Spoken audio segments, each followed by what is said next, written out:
Alrighty. Good evening, folks. I am RooseSR. I am joined on commentary by my good friend Grimelios. How you doing, Grim?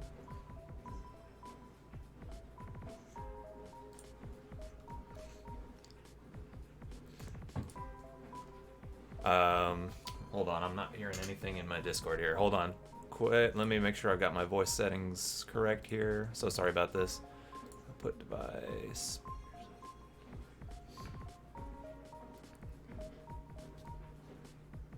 I bet you I have Discord muted in my sound settings here. I'm so sorry about this, everybody. Grim, can you say something? Oh no. Hold on.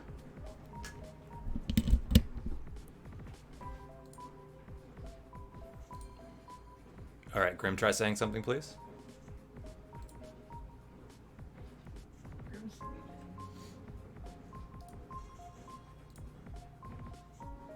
There we go. There we go. Okay, Xana, can you hear both of us on stream? Are you able to hear us both?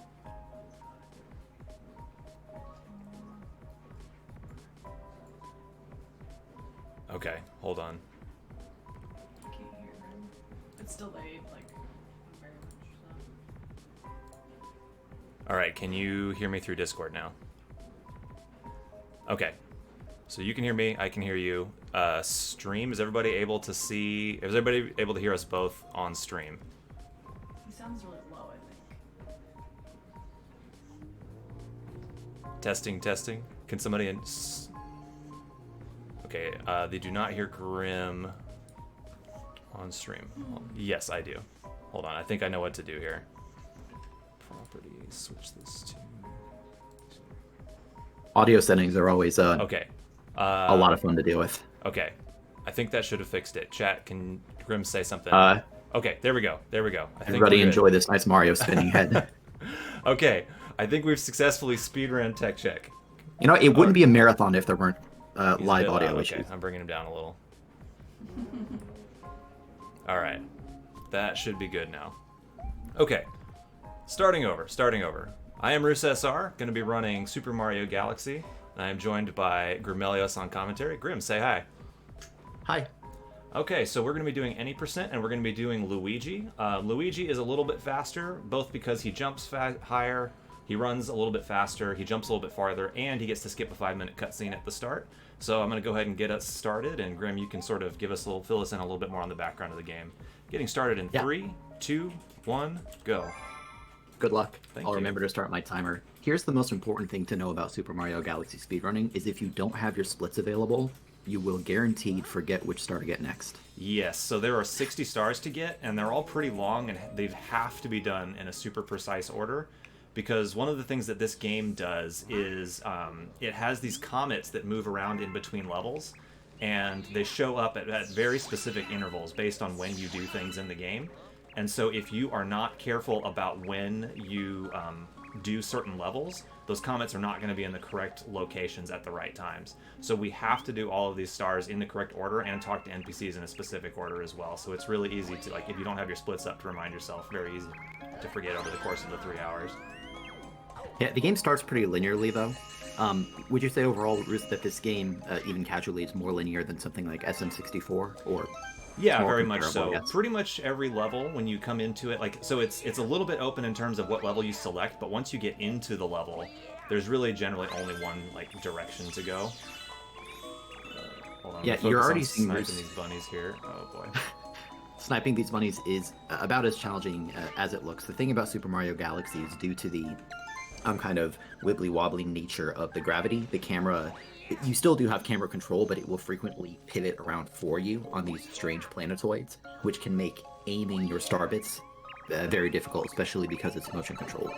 Not to say that it would necessarily be easier with the joystick, but it's something that you'll see multiple times in this run as a way to catch bunnies more quickly, and sometimes to stun other creatures as well. Alright, we did fortunately get that third one pretty quick, so those were kind of slow bunnies. 2 of them got away from us. What you want to be doing is sniping them with your star bits so that they get stunned and then grabbing onto them, but it's pretty tough to do, actually. Like, even with some practice, they can be surprisingly trolly. So now that we've gotten that, we get to continue on with the rest of the star here. We're going to get a little bit of lore from Rosalina, and then we move on to the more like proper platforming sections of this level. So as you've already gotten to see, if you haven't played this game, the theme of Mario Galaxy is that we're in space, and so a lot of these levels, rather than being like large, flat, linear areas, we get these like curved worlds that are free floating. And so the game is all about like gravity being working in these different planetoids, and we're going to be taking a lot of advantage of that throughout this run. You're going to see some really cool like upside down, sideways platforming, like jumps in between planets where we're going to like grab the gravity of other worlds and things like that. So it's a pretty fun little speed run. I quite enjoy it. It's really fascinating how this game does gravity that, as Roos said, allows you to do a number of these skips. Obviously, in real life, these objects would be far too small to have the gravitational fields that they have. So the way I think about it, which may help with some kind of visualization, is that the gravity for these different objects are big, invisible shapes. And so in various spots, Roos is going to do very tall jumps or long jumps in particular ways to have Luigi enter gravity. Here you're also seeing these star chips, pretty self-explanatory. You grab 5 and it spawns a launch star. Yeah, and there's going to be a little bit of tech we're doing that's a little bit subtle. Generally, when you land out of one of these launch stars, you're going to see me like go into the first-person camera and then immediately back out. That is a way to cancel out the animation of landing. Normally, Luigi kind of has to like recover from landing on the ground quickly, but if you go camera and then back out, it cancels that out and you get to move immediately. But it's so quick you almost will miss it if you're not looking for it. Most of our movement Roos picked up is. Go ahead. Sorry, go ahead, Roos. Most of our movement tech in this game is going to either be based on long jumping around. That's our fastest way of moving. And then vertically, we're going to be doing a lot of like backflips and spins. The spin move that you get from having the little Luma in your cap here is sort of like the equivalent of the Flood from Mario Sunshine. That's like our way to control ourselves in the air a little better. Also is our attack as well. But it's going to gain us like some vertical height as well as give us a lot of control. So you're going to see a lot of like backflip and then spin and then like jump off the wall and then spin again type of movement. Quick little skip here. There's a cutscene right there that we don't want to watch. If you jump immediately upon landing before it gets a chance to start the cutscene, you get to cancel that out. Fortunately, we did get that. I think it's like a 15-second cutscene or so always nice to get that. Just have to flip the rest of these buttons, and then we'll unlock this Grand Star, the first of several that we're going to collect throughout the run. How did I undo the switch there? I got trolled. I don't know. I don't know that I've ever seen that. For a moment, I thought the Goomba did it, but clearly that's not the answer. Oh, and I got hit by the Goomba, too, as I was coming out of the cutscene. All right, off to a great start here. Sorry, just trying to balance a little bit. Gateway's always an adventure. With this, we're going to be heading to the observatory. Yeah, we're going into the main hub of Galaxy. Yeah, exactly as Grim said. This is sort of like the castle in Mario 64. We get access to these various domes that have all of the galaxies in them that we can go to, and this is where we select the levels we're going to. This is the first of the 60 stars that we'll be collecting. And as you noticed, like these stars take quite a bit longer than they do in a game like SM64. There's just a lot more territory to traverse, a lot more cutscenes and things like that. So it ends up making the run about 3 hours or so long, as opposed to SM64 is very, very fast. Yeah, that's right. SM64, due to being on the N64, also has more abuses as far as stuff like backwards long jumps. This game, apart from skips, which I wouldn't classify as a glitch, it's just kind of exploiting the way that this game manages gravity, most of the stars are going to be done pretty much as intended. Or maybe not exactly as intended, but without heavy glitches. Yeah, there's definitely a lot of bypassing intended stuff, but it's not really through glitches. There's very little in terms of like out of bounds. There are some stars where we can go out of bounds and things like that, but it's more about, as you said, we're like taking advantage of gravity in ways they didn't intend, or using like those backflips to get up walls they didn't expect us to. It's the age-old debate of what counts as a glitch versus an exploit. So we are playing on the Switch version, by the way, from Super Mario 3D All-Stars. In terms of speedrunning, that doesn't really make a difference for your time. I just prefer this version. 1, it looks nicer, and 2, I much prefer playing on the Switch Pro Controller over the Wiimote and Nunchuck. But there's really no like speed reason to pick one over the other. Oh, also, by the way, I will be donating $1 per death, and if I take none, I'll just make it 10 flat. I'll match that. Nice.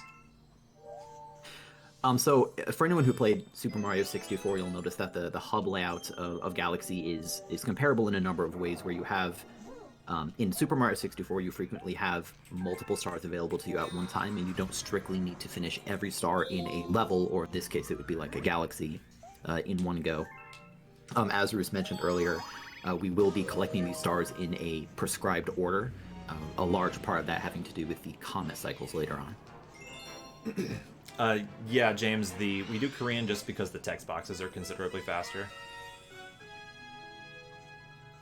Something I was going to mention. I feel like that's just a good assumption to make. In some games, it doesn't matter. In most games, it's Korean or maybe Japanese. That's fastest. Just depends on the game and how it manages its dialogue. Here we are in the Good Egg Galaxy. We're going to start by doing. Is this the stage with the skip that I'm thinking of? No, that's gonna be the next one. Okay, my mistake. But as you can see, we can use stuff like long jumps to reach these stars a little faster, rather than doing something like a backflip. Oh boy. Got a little squished there. It's fine. We've got a total of 3 health, and then we can get our health back by picking up these coins. So it's... Oh my goodness. You get pushed along, too. So the... Oh no! We might be donating that $1 faster than I thought.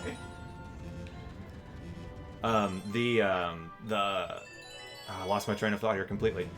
So the upside of running Luigi is that you get to jump faster and farther and run a little faster, but the downside is that he's got these ice physics, as you can see. You like take a little bit longer to accelerate on the ground, and you like when you're trying to slow down, it takes you a minute to go back to 0 momentum. So he's like a more difficult... Oh my god. Just getting bullied by these rocks. He's a more difficult character to play, but he's also a lot faster in exchange. I'm like completely off on my cycles here. Xana's gonna take us off stream. He's gonna be like, all right, Roos is clearly not good enough to play this game. We're stopping right now. Right there, you just saw a small example of some of the kinds of small skips that you can do, where you can frequently, especially with Luigi, given how high Luigi jumps, you can frequently do long jumps or triple jumps or backflips, whatever you need to do to put yourself into the gravity well. And another piece of tech you'll see frequently is that Roos will do a stomp in order to get back down to the surface very, very quickly. So we got our first little boss here. This one's pretty simple. You just run up at its tail and spin into the ball on its tail, and it will like stretch out and hit it. And just avoid getting stomped. Yep, as with, I don't know if it's literally every boss, but has become a Mario staple, it's 3 hits to defeat the boss. I think the only exception is when we fight Bowser Jr. on the airship. It's like 3 hits to get it into the second phase, and then 2 hits for the phase after that. And actually, I think some of the final Bowsers only take 2 hits as well. Well, good job with this boss. Hey, I see Tara in chat. Tara was like my main buddy running this game back in the day. Good to see you, my man. Star number 2 out of 60, so we're moving right along. 1/30th of the way there. Next up, we're going to be heading back into the Good Egg Galaxy. Yeah, and this one has a pretty cool skip early on. That is the one you were referring to. It's going to take advantage of... we're going to basically be like giving ourselves some momentum by bouncing off of an NPC, and it's going to like let us get up to a launch star that we shouldn't be able to reach. It's pretty neat. Here, the Luma is teaching you about gathering and shooting star bits, so you just kind of spam a handful in order to get through the dialogue. Yeah, this was a Wii game originally, so it does use some motion control stuff. So you've got the little pointer that you can use to shoot those little star bits that you're collecting, and then originally you had to like shake your Wiimote or nunchuck to do the little spin move. A big part of the reason why I prefer the Switch version is that's mapped to a button now, but we haven't completely eliminated motion controls. You still have to aim your little hand to aim the star bits. We haven't really talked about star bits. That's kind of like your currency in this game, and we are going to be trying to collect a total of 1,000 before the end of the run, because there are 2 hungry Lumas that we need to give them to in order to access 2 pretty quick stars that we were going to want to do later. But it's pretty forgiving. Like it's difficult to not end up getting all of them by the end. Yeah, I used to run this game as well, far worse than Roos ever did. But even for my unoptimized starbit routes, pretty much if you're just gathering them consistently, you'd be hard pressed not to reach it. And here's the skip, or the attempted skip. Roos is going to be doing a spin in midair followed by a stomp, which kind of targets you onto whatever's below you. In this case, this Luma. Done correctly, Luigi will ricochet off and be able to reach a launch star. There we go. Oh, what? There it is. I was like right on it. What happened there? You were oh, robbed. Man. Close one. Thankfully, it's pretty quick Ooh, to that set was up and try a again. bad angle.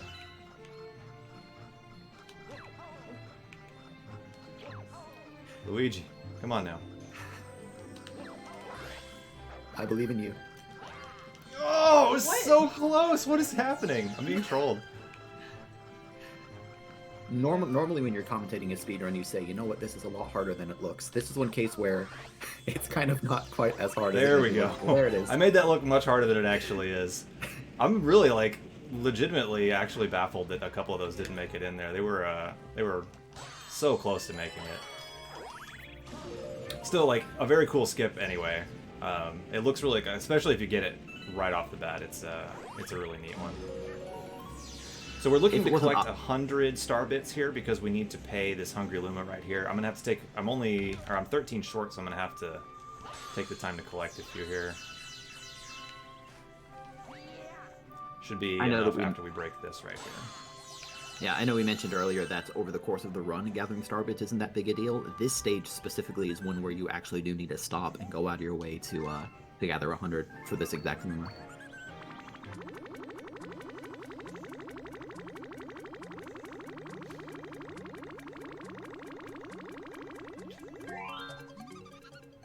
Luma Delicious getting his star bits. Luma getting his Thanksgiving Day feast there.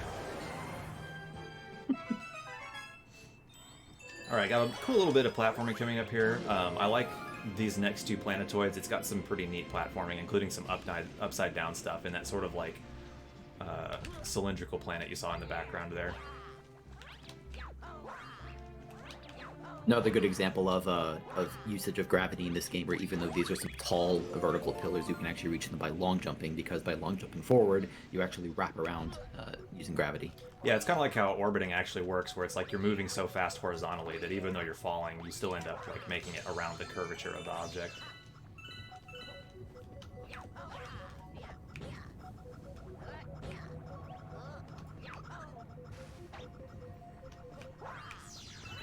Are you going to be worried about any game overs this run, you think? You know, I did actually get kind of close to a game over while practicing the other day because of Bowser 2, but I think if we play it just a little bit safe, we'll be fine. By the way, what Roos just did there, that's technically a skip. Since you see those little blue star chips, we'll be seeing them again. And we'll discuss the pull stars, which you actually see one right here as well. Yeah, so when you see them like separated into 5 pieces, you just like collect them and it makes one for you, and then you pull it with your pointer. But those ones are already pre-assembled, and you're supposed to use them to like pull yourself to the star, but you can quite easily make it with a long jump. I wouldn't even consider that a skip. Like even casually, you can just like, yeah, I'll just jump to that. All right, so we're now moving on to our next little galaxy here. We're going to Hive, which is this is one of like the more wide open galaxies. It's actually like, pretty big and flat. And it's got a lot of bees and stuff like in it. Like it is Mario Galaxy tradition for chat to make bee puns. So while we're on this level, I highly encourage chat to make as many bee puns as possible. I believe in you, chat.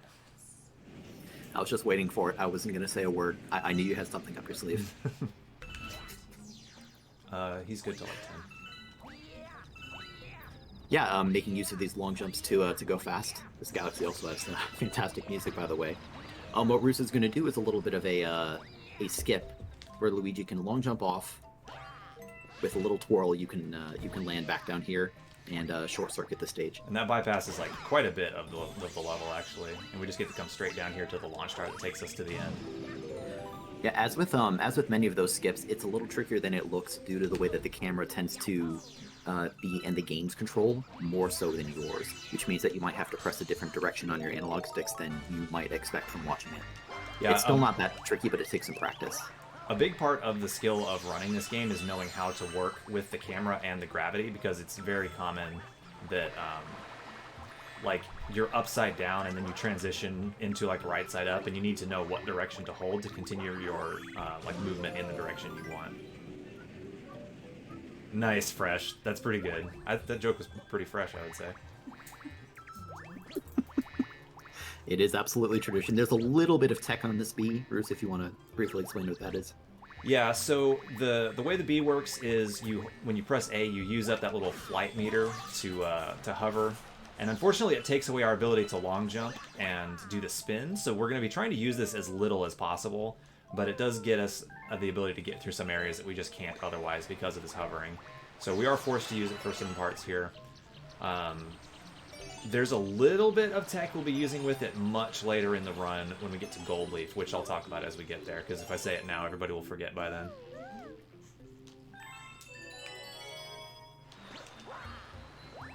Tara, I give that one a B+. I like the fur effects on that bee. It's very pretty. Yeah, you can also see the... Go ahead. Sorry, I was just going to say, you can really see the length of some of these stars as compared to something more like the N64... the Mario 64 stars. Something that I think is interesting about Galaxy, both casually and from a speedrun perspective, is how many stages will move through a number of ideas and evolution of mechanics within a single stage, which can lead to a lot of variance across the run in terms of how long each individual star takes to get. So even though these first handful of stars have taken quite a while each, they won't all be this long. Some of them will be significantly faster. Yeah, and it tends to like mostly average out over the course of the run. Like it takes roughly an hour for each batch of 20. At least at the skill level that I'm at. The top runners will definitely be faster than that, but typically when I play, that's like about the ratio that I get.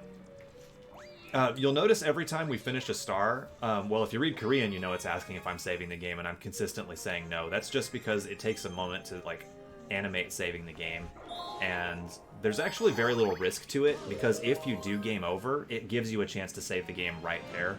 So if we game over, I'll just save it and like start the level over. So there's like no risk in not saving the game, and we save time as well by doing it this way. We're going to be getting a total of three stars in Honey Hive right now. This is the second one. Yeah, and this one's got some very nice platforming in it as well. We're going to be doing something right here. We're by spinning as fast as we can, we kind of like make it up that slope that we should be sliding back down. So that's going to come back a couple of times. Now we've got a little bit of pretty cool vertical movement here to bypass some like a significant amount of the platforming.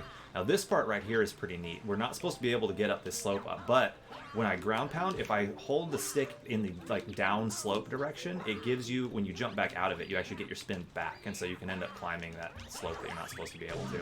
I'm not really sure exactly why that one works, but it does. Another cool skip coming up here, an exploitation of the gravity wells. Roos is going to be heading onto the second of these little spindle-looking wooden objects. And this over here. This is a really cool skip right here as well.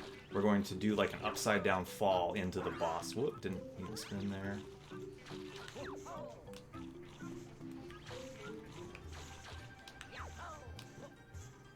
Here we go. Okay, so we just spin, make sure we get over to the boss arena here.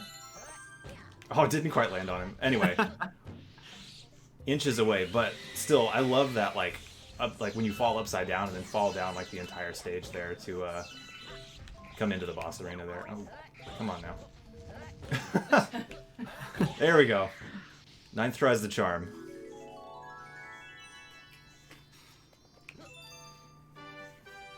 You know what, Bruce? You mentioned playing as Luigi rather than Mario earlier, and how Luigi has like higher jumps and such, but also has sort of more slippery movement. That's, I think, one other interesting aspect of running this game, is that even if you just have to travel short distances, it sometimes takes some practice to know whether it's faster to try to just run there or do a long jump, especially when you consider all the gravity shenanigans. Because if you long jump or whatever, you might actually be stalled in the air, because the magnitude of the gravity pulling you back down is often pretty weak as well. Yeah, very much so. Like, there's a lot of hidden depth to the movement in this game because of little details like that. Like, even though you've only got the long jump and the backflip and the spin and, like, triple jump, and that's pretty much, like, the full extent of your moveset, the details of like when exactly and how you should use each of those, especially combined with like shifting gravity, actually makes like for pretty satisfying movement. And by the way, like if you enjoyed this game casually, it is a very easy speedrun to pick up. Like there's a lot of advanced routing stuff you can do, but just getting like a decent time with the beginner route is very, very easy and quite a satisfying run to pick up as well. So if you're like enjoying the run, or you just enjoy this game in general, I definitely recommend looking into it. Here we are in Honey Hive 3, where we're going to come face to face with our second boss. We just faced a kind of a mini boss in the last stage. This one gave me some trouble in my practice last night that I would rather not talk about, so we're gonna hope it goes slightly better right now.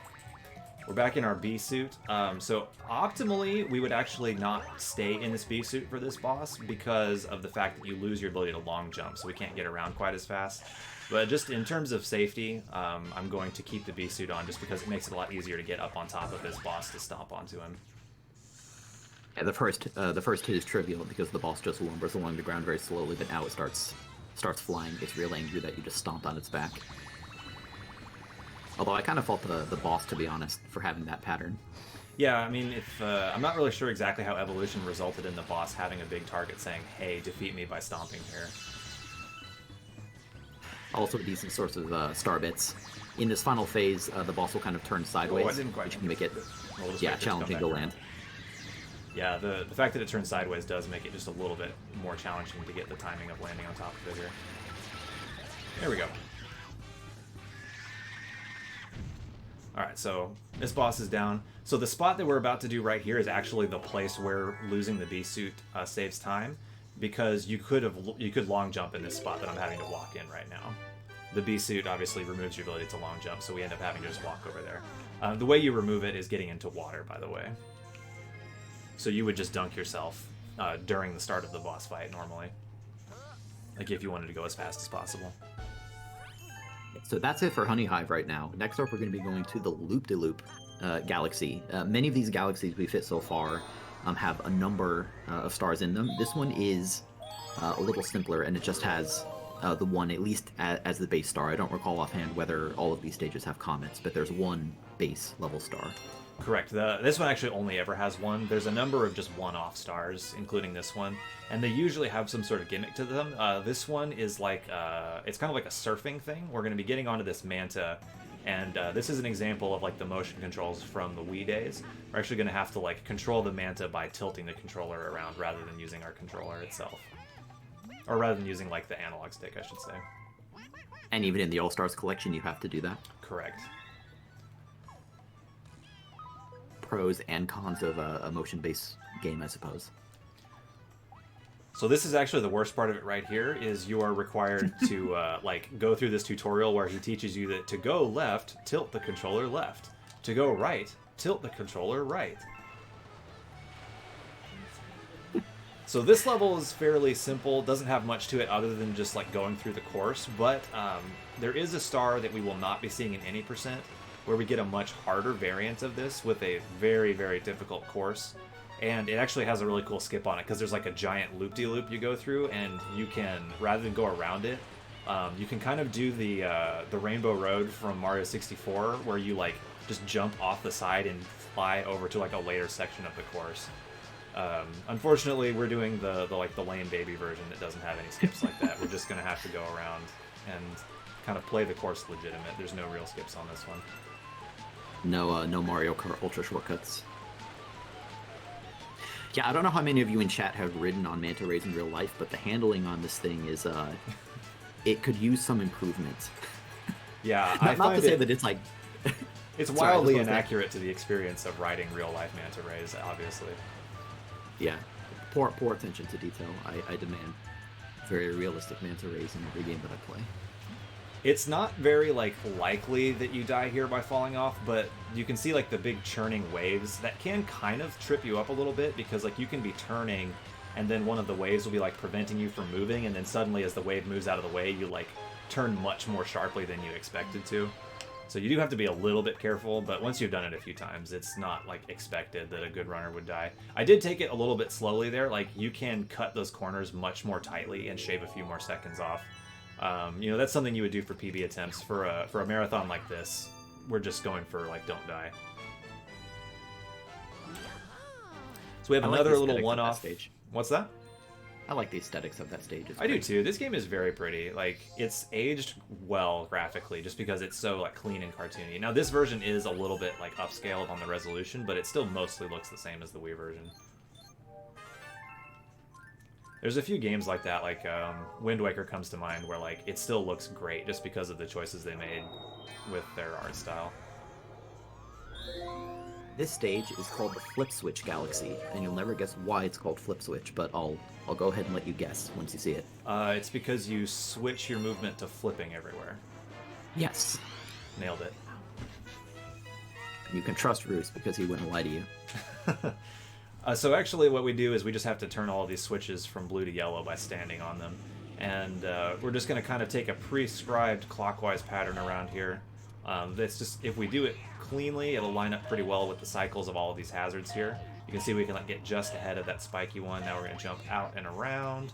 And hopefully, I think we're going to just miss this one, unfortunately. Didn't quite get the fastest movement on that jump around the curve as we could have. But it's okay, we just gotta wait a few seconds for it to get back out of the way. There is a black hole at the center of this thing, so you really don't want to get damaged and knocked off. Correct. I flubbed my movement just a little bit at the end there. What you really want to do is get those last three by setting up a triple jump, so that you triple jump up to the star as it's spawning. But I didn't quite get the movement quite right, and I had to go back for one of them. Just a few seconds here and there. Well, something I was going to say is that, as in pretty much every Mario game, you have these jump patterns where you jump once and then you jump again, you jump a little higher, and the third one is the triple jump. In that case, you actually ideally would want to do a number of very shallow jumps, which means that you have to either account for the extra height or try to take them slowly. It's just a little minor bit of, I guess, hidden tech. Yeah, that's another example of like that sort of subtle optimization. So this level, this is going to be our next boss. Well, it's not really a boss fight. It's more like a platforming challenge, but it has a very cool skip right at the start here, which I will allow it to explain itself, and then we can talk about it afterwards. It's going to involve a triple jump right here at the start as we load in, and we're going to be trying to get over to that like big robot boss that you can see over there to finish this level. The boss is called Mega Leg. Oh, it didn't quite make it. I jumped a little bit too low on the dome there.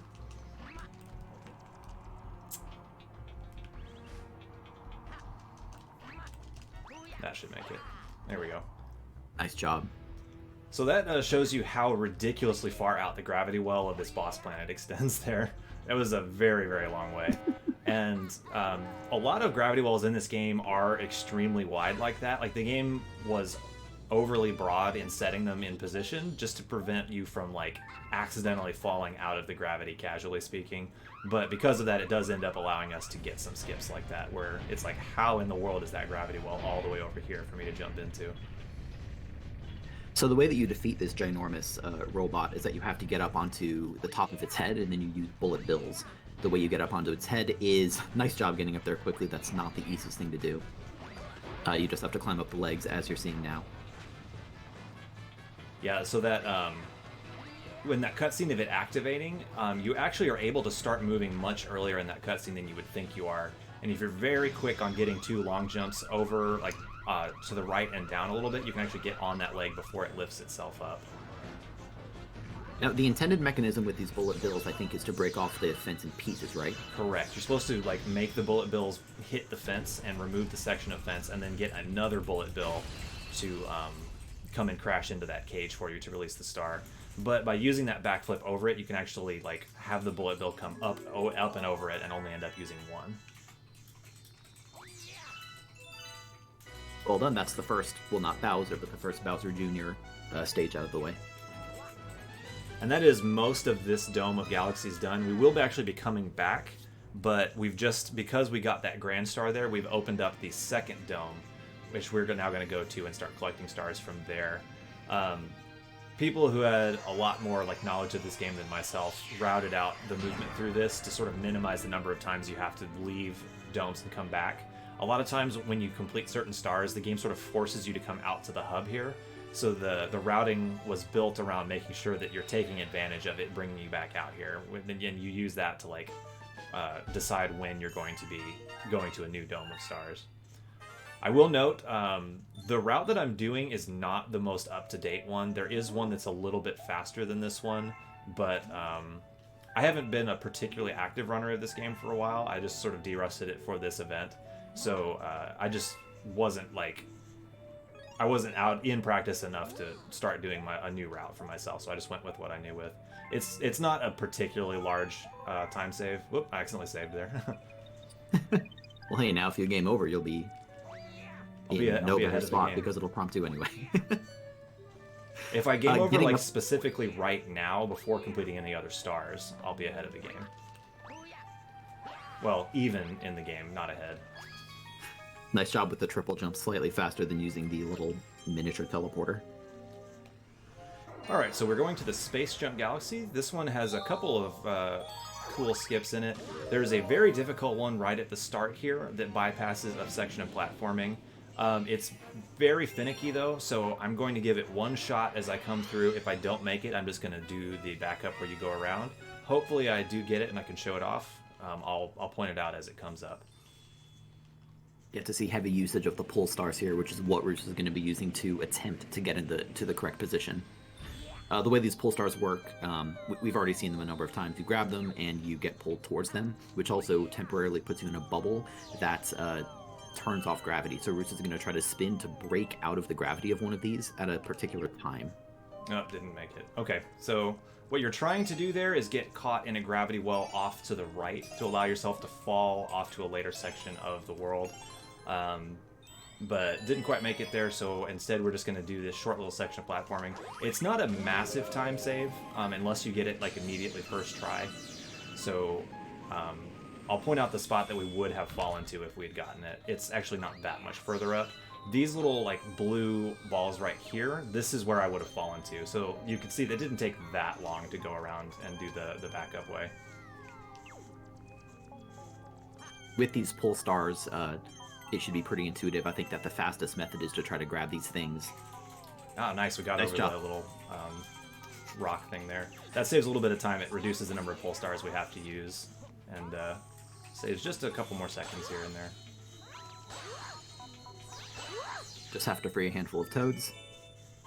All right, so this spot comes coming the up coach up. next is a little bit spooky. There's 5 little silver stars that we have to collect to get the large star that we want to spawn, but the platforms only appear when you're close to them. So to go quickly, we're going to end up doing a lot of long jumps out into what appears to be nothing. And so I just need to know where to jump. Oh god, we got a spin bonk, unfortunately. Okay, so if we're going to die there, it's better to do it early on. So that is 1 death now, so we're up to $1.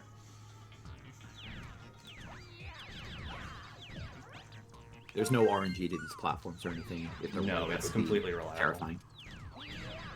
If there was RNG to this, we would not be jumping out into the middle of nowhere, I don't think. I definitely enjoy these daredevil jumps. Okay, well, I think we're through pretty much the hard ones now.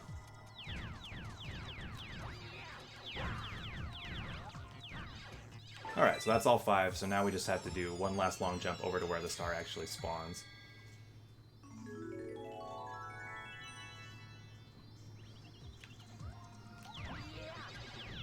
Alright, there we go.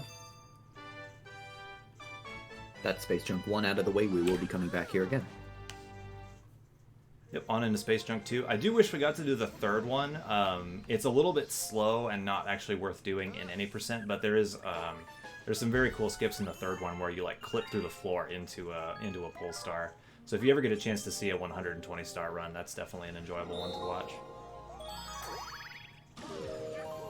Unrelated to the speedrunners, but this stage I think has one of my favorite tracks in the game, even though it's not, as melodic as some of the others. Yeah, it's very like ambient. I'm a huge fan of the soundtrack of Galaxy in general, though. It's one of their strongest ones, I think. I would agree. And Galaxy 2, I think, might be even better. If if somebody, like, if one of the C-level executives of Nintendo is watching this stream for some reason, can we get Galaxy 2 on Switch, please? I mean, surely it can't be that much harder. You've already done the work to port the first one. Like, how much harder is it to get the second one also, right? Roos doing a long jump there to skip a lever that lowers a bridge. Pretty trivial skip. We get to see shells here as well. Right here, we're going to use the shell to open a chest and reveal another pull star. I'm sorry, launch star. And we're coming up shortly to another boss where this is going to be like, I think her name is Kamek. She's like one of the Magic Koopas, but like a boss version of it. So first thing, we're going to have to use these shells to hit these two guards here. And then we're going to actually take the time to collect a third shell because we can bring it with us using a triple jump. Oh, did he get away? He got away. Okay, we're going to grab this green shell. Using a triple jump, we can actually bring this up into the arena. Normally, if you use that little like launch star, it would get rid of the shell from your inventory. Oh, okay, hold on. No, wait, the shell. I didn't know the bridge went away. Oh no! I had no idea. Oh goodness. Okay, so we're not bringing a green shell into this one. We're just going to be doing it legitimately. So if you make that triple jump up there, you just get to hit her in the face with a green shell immediately. So it speeds this up a little bit. But instead, we're going to have to do like all three phases the correct way. Yeah, you're going to see this. How do you pronounce? I think it's Kamek. Kamek. Well, you're going to see a number of spells. The one that's reddish and orangish is a fireball. If you get hit by that, you get singed a little bit. And you can tell which one it's going to be by the symbols that swirl around her wand when she's doing her casting animation. If they're red, she's going to cast Fireball. If they're green, it's going to be the shell. So this is going to be the fire one. And then this next one should be the shell. She tends to alternate between them. Alright, and that's all three hits, so now she's down. Well done. Thank you. There's another version of her in a later stage where she goes up into a much smaller arena, and there's a Daredevil version of it, which is a Comet challenge where you only have 1 HP, and it's much more terrifying than that version is. Next up, we are actually just going to go golfing for a while. Oh gosh. Yeah, and so you're my friend, so I guess this is golf with your friends. Yes. The inspiration for the popular mini golf game. This is another stage that well, actually, does it still require motion controls in All-Star? It does, yes. Okay. You have to tilt in various directions in order to move the ball. It'll be pretty obvious once you see it. Yeah, so basically you're going to see me holding the controller like this, and you kind of tilt it around to control what direction the ball tilts in. The one thing that doesn't require motion controls that is really, really a huge improvement is getting into the launch stars doesn't require shaking the Wiimote anymore. And if you see somebody run it on the Wii, like a lot of times the star will have loaded in, and they'll be like waiting for the load of the thing to end, and you just see them sitting there like shaking the Wiimote as hard as they can to try and get it on the first frame after, and it's just like that's just miserable. That's not what I'm after. So you can just mash the button instead on the Pro Controller. Momentum is a big part of managing this stage, as you would probably expect given the way that you're moving. You can jump freely, so it's not like you're just purely stuck to the ground, but we're just going to be trying to go as fast as possible. You want to avoid it if you can, because it does Yeah. pretty much kill your momentum to jump. True. So you want to jump as little as possible. But Still better than falling off. Yes. Alright, that's through all of that. And so on this little part here, I'm going to try and go to the left of the target and then come back in and fall in, just because of the way that it makes you launch off of it. By doing that, I get to actually get like higher up onto the flagpole here, so it's a little bit faster to collect the star afterwards. Well done. That's just a very small like little optimization there.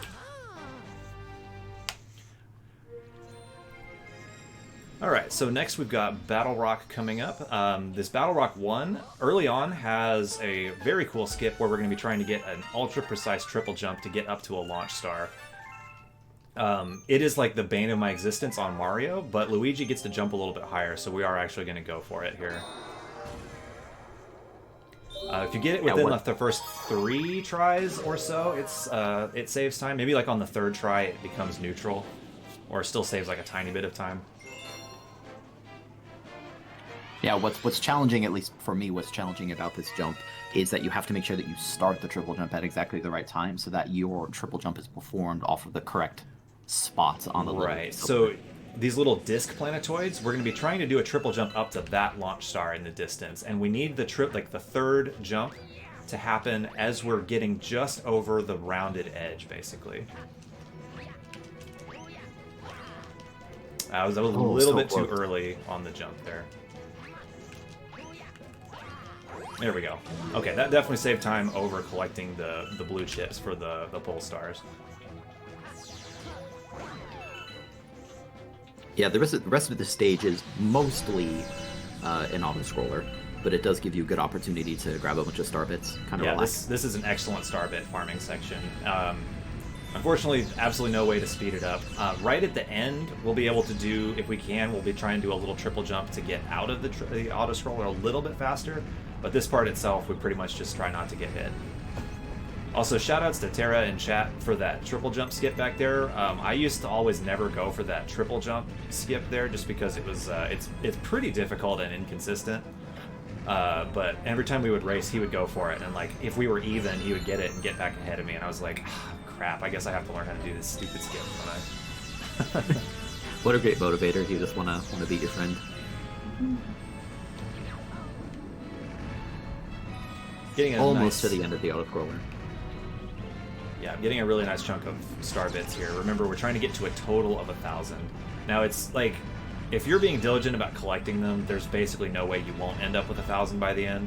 It's a little bit more about making sure that you've got 400 by about 20 stars in, because we're going to feed our first Hungry Luma, I believe is it's either our 21st or our 22nd star. So we need to make sure we're at 400 by then. Yep, guiding this bullet bill, you just have to make sure it doesn't accidentally hit one of the other glass enclosures, and there you go. We're actually going to get a chance to see that level a second time. One of the mechanics in this game is that Luigi, not the Luigi we're playing, like a clone of Luigi, is going to start appearing in levels, and we can find him and he'll give us stars. And one of the levels that we're going to be going to get a star from him is that one we just did, so we'll be doing it a second time later on. Alright, so we're over our 400 star bit total, so we're safe on that first threshold now. Again, as you collect stars, the hub goes through a handful of changes. Some of them matter, and some of them don't for the speedrun. Alright, so now we're headed back to that same dome to go do Battle Rock again. Other than that auto-scroller there... Yeah, Luigi makes that one quite a bit easier than Mario does, fortunately. Other than that auto-scroller, Battle Rock I think is one of my favorite collections of stars. It's got some like really, really cool platforming sections in it. Also excellent music, but you can say that about every stage. Yeah. The only one, like the one I'm the most sad about missing out on is Melty Molten later on. I don't know how long it's been since you played casually, but Melty Molten's, both the levels and the soundtrack are like phenomenal. Oh yeah, the Galaxy OST is among my regular rotation of music I listen to, even though I haven't actually, played this game in well, I played this game less recently than listening to it. So this is showing us bob-ombs. Basically, once you touch them, they have 10 seconds before they explode. And so we're going to have to use those a couple of times here to break into these little glass domes. There's a subtle thing that we're going to do with this next one. We're going to be going onto this, we're going to get a bob-omb and we're going to break this little Luma out to get a pole star, or sorry, a launch star. Now, when launch stars spawn in, there's a couple of seconds of animation before they can be activated, but those animations do not play unless the pole star is on screen. So what we're going to do is we're going to stand right about here, just so we can talk to this pole star. And while the animation is going on, we're going to go into first-person mode and look at that pole star up there, so that its animation of loading in gets a chance to play while we're waiting for the lowered launch star to be ready to use. So that just nice little optimization. Yeah, that's a cool one. There's actually going to be another first-person camera optimization we're going to be doing later in this one as well, which I'll point out as it comes up.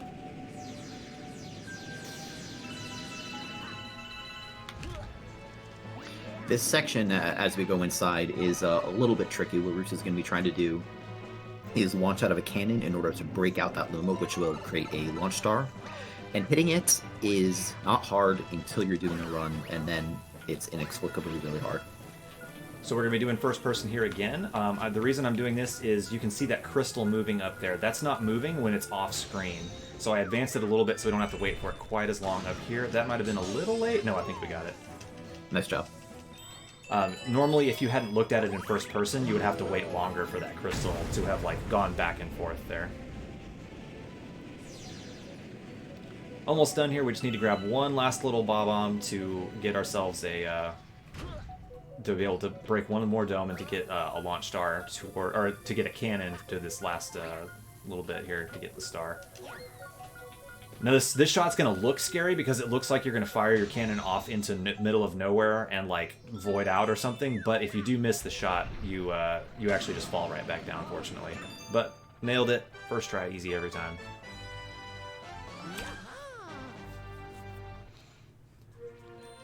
Now coming back for Battle Rock 3, which does have a boss fight at the end with like this little spinny top boss who we're actually going to be seeing him twice because once we start seeing the comets, which modify levels, we're going to be doing a Daredevil version of this boss where you have to fight it with only 1 HP. That's not the one we want. We want Battle Rock 3. I was talking about comets and I saw a comet on Space Junk and was like, oh, there we go.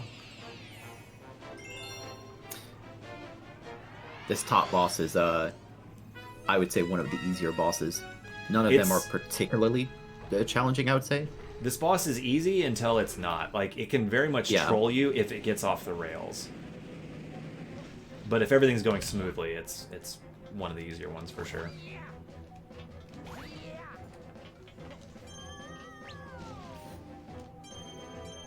Before we were able to do that triple jump skip, but the stage has changed. No longer an option. Here we have to wait on this little moving object for just a moment, and then with a well-timed long jump we can skip some of its movement. There is a way to get, like, you can get it a little bit faster with a good triple jump, but it's pretty tight, so I'm not going to bother with that. Whoop. Well, I was trying to snipe that snipe that guy with a star bit into the electricity there, and that's how you kill him to get that trap on the Luma here to go away, but unfortunately we shot him a little bit too much to the side, just had to run up and spin him instead. This little section coming up right here is definitely like one of the cooler parts of platforming in the game. Like once we go down this pipe here, this section right here is really neat. It's got a lot of like gravity swapping mechanics. We're gonna triple jump off this box here. And now we need to try and make it through this before it closes because we can get stomped.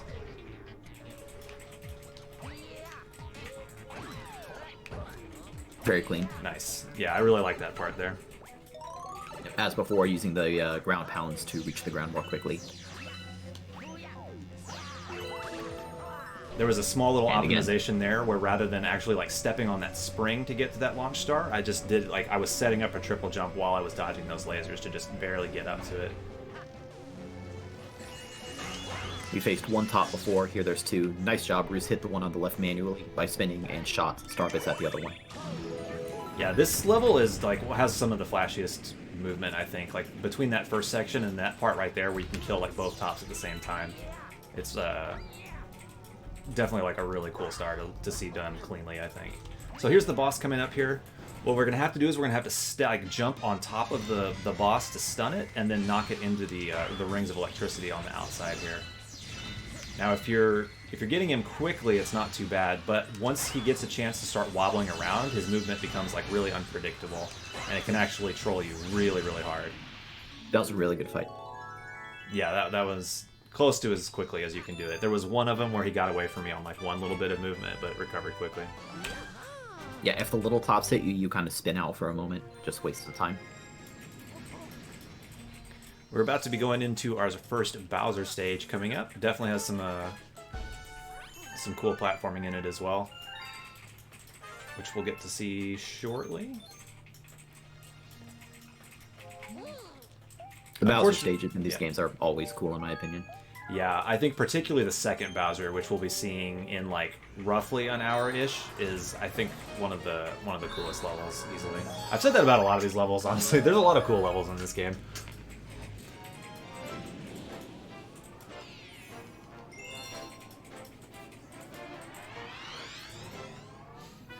The music in all of the boss fights in this game as well, especially the very final Bowser, just phenomenal. So there is a death warp that we can do right here where we go off to the right and backflip and die in like a super precise position, and it will warp us to the end, but it saves very little time, and if you don't get it just right, it doesn't really do anything for you. So I'm just going to take a moment to go all the way around the curve here. This is the spot where the death warp would take you to if it had worked out. You really get to see the gravity mechanics testing the player here. Nice job there. Thank you. Yeah, that section right there, that long jump, like you end up swapping back and forth your gravity like 6 or 7 times just in that one long jump. So the game gets very like confused as exactly what you're supposed to be doing there, I think. That's right. Almost up to the pillar, just a number of little fire sticks to dodge. All right. So here's Bowser. We're going to do one last little bit of movement up these stairs, and then rather than go all the way around, we're actually going to be able to make it up to his arena with a long jump at the top of this set of stairs right here. There we go. Just cuts out a little bit of the movement there, saves yourself about like 2 seconds of running around. So we're going to be seeing Bowser fights a few times, and they're all going to become like progressively more complex iterations on what you see here. Essentially, the way they're all going to work is Bowser's going to do some kind of attack that we're going to need to dodge, and then we're going to end up hitting him, or he's going to like end up jumping onto one of these little lava, like these blue things that has lava underneath it, and that's going to stun him, and then we're going to have to like ricochet him around with spins a few times. So we chase him down, hit him with a spin. This first time he doesn't go anywhere, but after that he'll start like spinning around to the other side, and you have to go meet him and spin into him a few times. Here we can cancel out this attack by jumping into him and spinning. He'll stop that fireball. Now we get him to stomp on the lava. Very nice.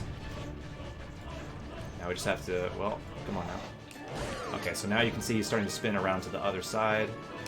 Meet him over as he comes around and just spin into him, and that's how we do damage. We got one more cycle to do. Bowser tends to get very angry after each hit.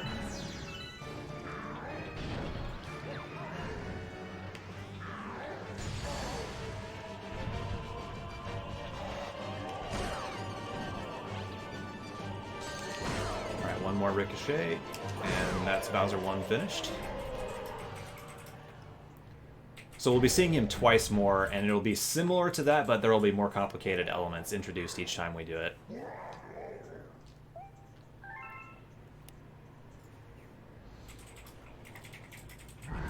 I've always been interested in like how they decided to write the soundtrack for Galaxy, because a lot of these tracks sound so like different from typical Mario stuff. Like the music that plays during these Bowser fights wouldn't be all that out of place in like a Final Fantasy boss fight or something.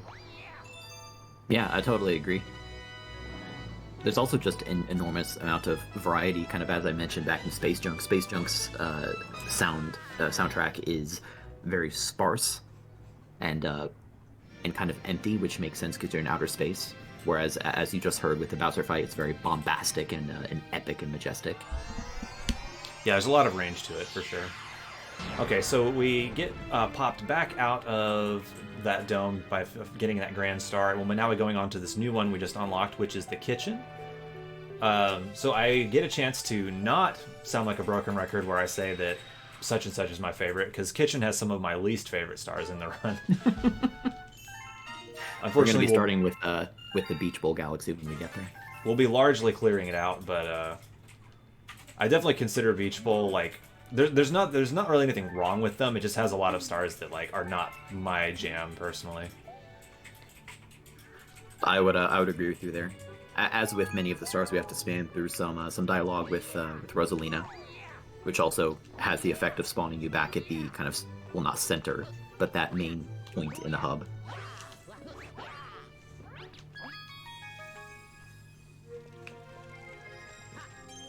Beach Bowl 1 skip. We'll see, Tara. I'll see. I got it in our last race.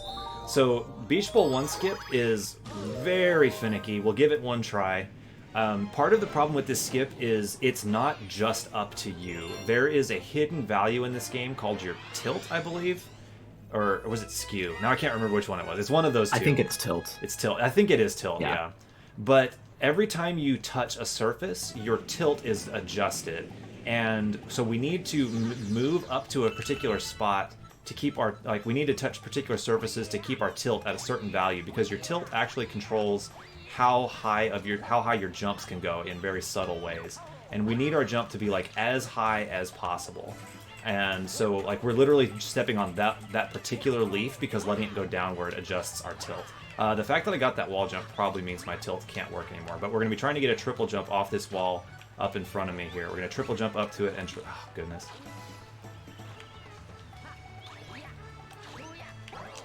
Alright, no. So we bonked there. That's going to mess up our tilt. That jump, like, even though it looks like you should be able to pretty easily make it up there, the game won't really let you get a wall jump off of it unless you get to a very precise position. So, like, your tilt has to be in a very specific value for you to get your triple jump up into that exact spot. And if you don't get it, you're just not going to be able to make it. So rather than, like, sit there and bang our head against it when it's literally... It could literally be impossible based on what our tilt is at. We're just going to go around and bypass it. The fact that we, like, went up the tree still bypassed a good little section where you have to, like, swim underwater to collect some things to make a launch star. So it's still faster than casual, but not quite as fast as getting Beach Bowl 1 skip.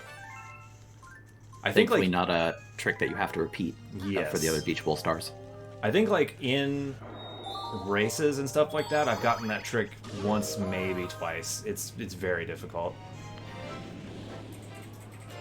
Well, yeah, I don't think you're exaggerating when you say it's one of the hardest tricks. I don't know that I've ever gotten it out of practice. So last time I raced this game with Tara was for another race, like, marathon event, and I actually got it in that one. And I think I saw you in chat say, "I've literally never seen Roos or Tara get that ever," or something to that effect. I'd say. So anyway, and the first Beach Bowl star, we went up, and now we're gonna go in the direction that's opposite of that. Sideways? Yes. No, we're going underwater. Spinning makes it go fast. I'll try Faster than spinning. normal That's a good trick. Had to do it. You had to pull out the prequel meme. I mean, you served it up on a silver platter for me. So we're just trying to find this little golden shell here and bring it back to the penguin guy, and he'll give us our star for that one. This is definitely one of the faster stars, so... you know, I said that I don't like the kitchen, but, like, a couple of these stars are really, really fast, so I'll give it that.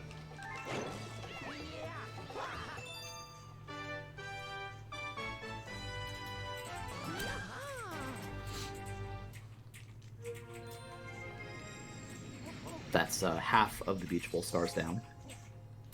Yep, we're going to be doing a secret version of one of these stars. We're going to be going into the third star, and we're going to be finding, like, a secret one in it, and then doing the normal one as well. So we'll be going into Beach Bowl 3 twice, back-to-back here. Yeah, the way that you access the little secret area is you have to swim underwater just like we just did, but rather than grabbing a golden shell, you just grab a regular green shell. We're going to use it to open a treasure chest. Very mysterious.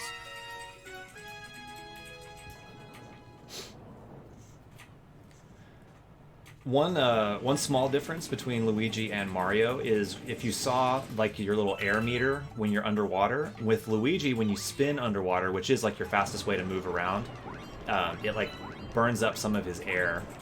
So you can't just spam it quite the way you can with Mario. When you're using Mario, it just goes down at its normal rate, even while you're spinning.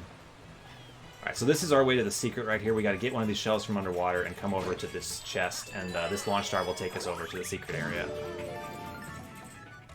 We're going to get to see a new power-up here. Well, not new to the series, I guess, but new for this run. We're going to be getting the Freeze Flower, which is like the Fire Flower, but allows us to shoot like balls of ice. But we're not doing it for that. We're doing it for the fact that it makes it so you can walk on water, because you, like, freeze the water as you get across it.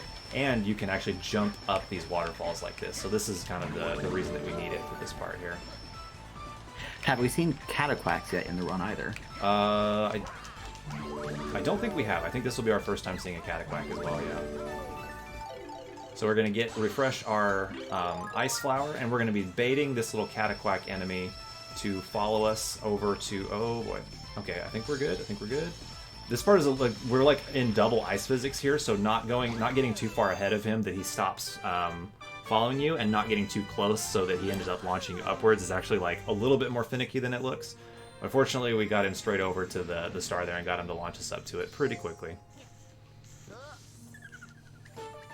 Just one more remaining. As Roos said, that was the secret star in Beach Bowl. Now we're going to be doing the third star in this galaxy properly. Yeah, Tara, that star can be really rough. It can control you quite hard. Like the Cataquack can just like run off the ice and die, and you have to go back and get a new one. If it gives you too much trouble, like your ice flower power up will run out of time, and you have to go back and get it again, stuff like that. Those little icebergs that float around, like if they hit your path of frozen floor, like it breaks it, so it can break the floor out from under the Cataquack and make him fall down and die. Like there's a lot of ways it can go wrong. So this is the way you were intended to go. We're supposed to get that shell and break into this area here. You actually did run out of air for just a short period of time.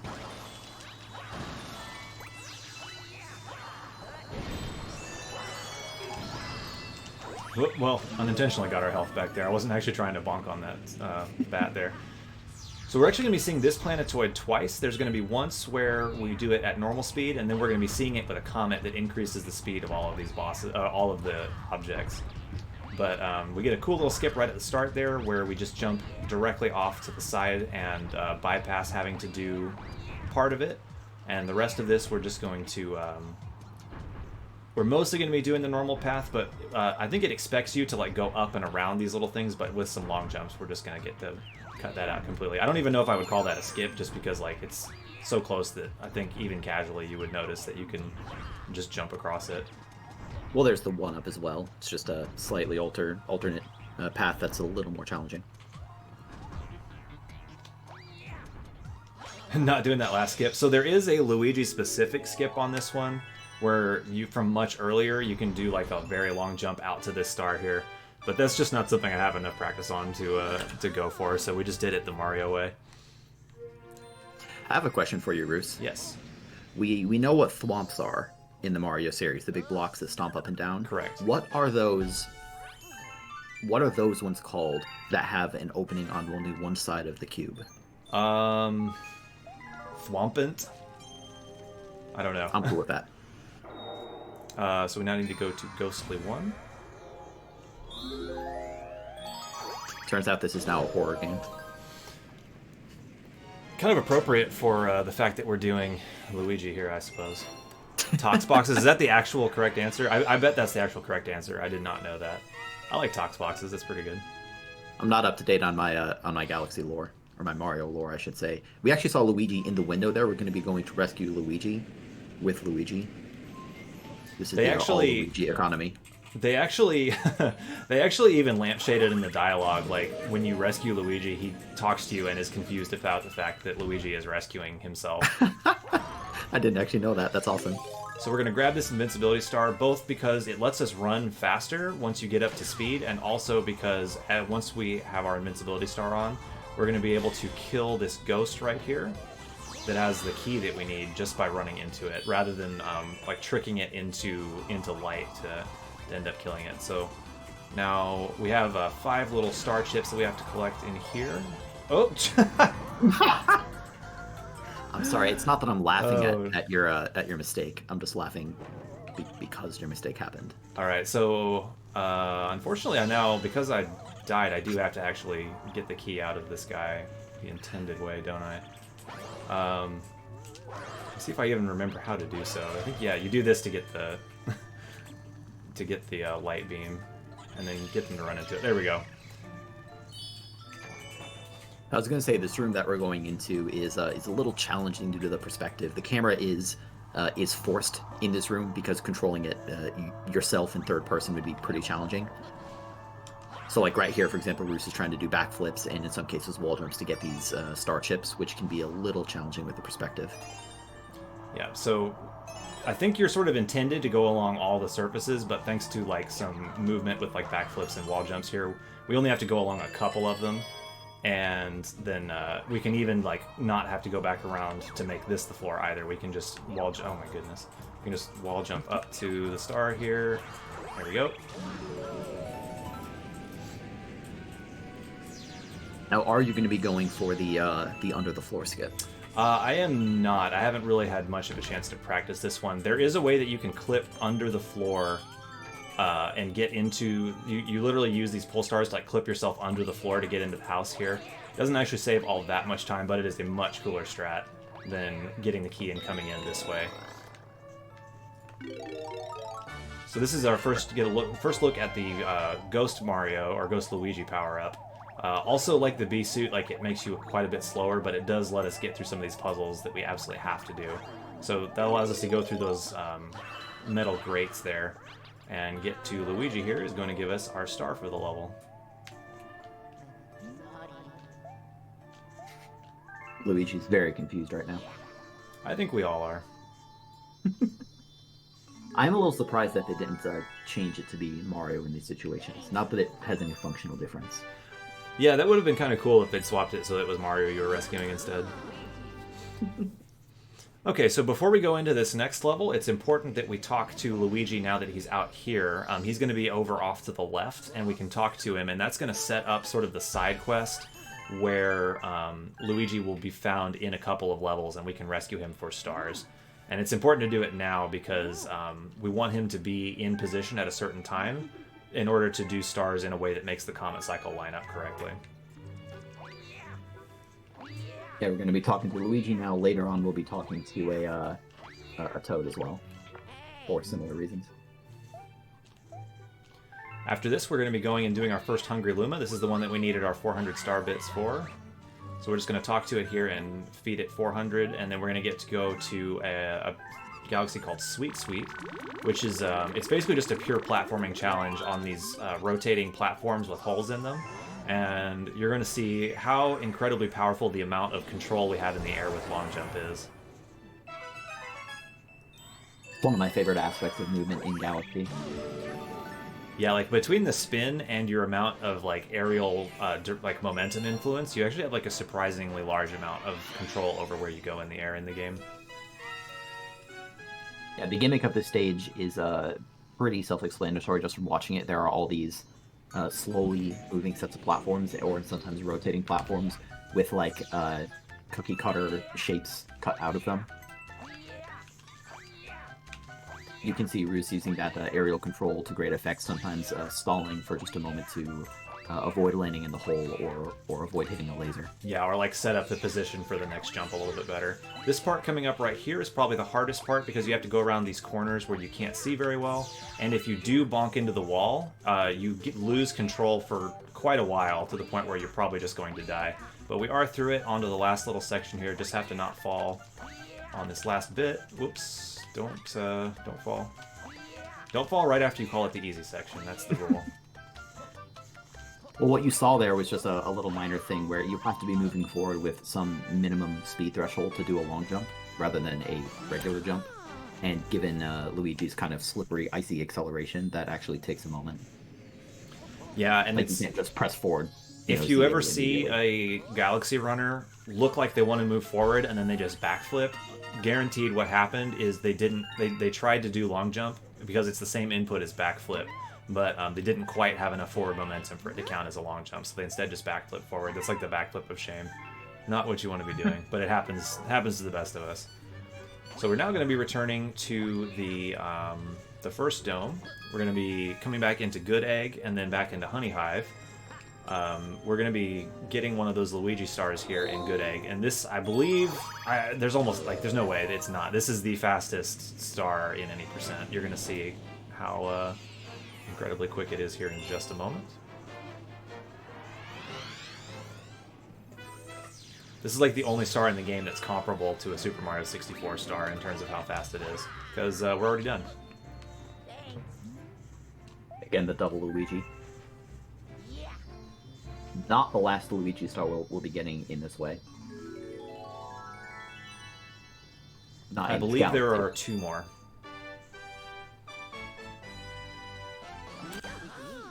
I like how even the celebration has the second Luigi do this triumphant flip forward. Yeah, that is a nice little touch for sure. Yeah, so as we said, we just went back into Good Egg. We're going to be revisiting Honey Hive as well, but this time using a Comet. And correct me if I'm wrong, Roos, have we actually seen Comet Stars yet in this run? I believe this is the first Comet that we've done so far. Yeah, unless I'm losing my mind, this is the first one we've done so far. So this is a Cosmic Race Comet, and what this is going to do is we're going to be redoing a previous star, but there's going to be like a ghost version of Luigi that we have to race. Now this one is going to be trivial because this is the one where we did the long jump out over the fence and skipped most of the level. Cosmic Luigi is not smart enough to know to do that, so there's just like absolutely no way he has any way of catching us up on this one because of that skip. There are some later ones where it's quite a bit tighter on being able to make it, and it is like possible if you make some mistakes to lose the race to him.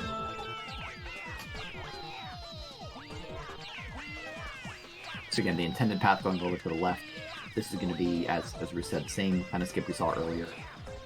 You just have to make sure that you hold the joystick in the right direction so that you don't accidentally move away from the floor.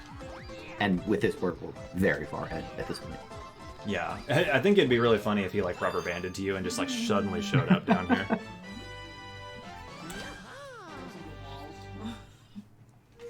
All right, we now have unironically the hardest thing in the entire run, which is to remember not to go into this pole star here because we're leaving the dome, and this is one of the only times we leave a dome rather than like are removed from it by a cutscene.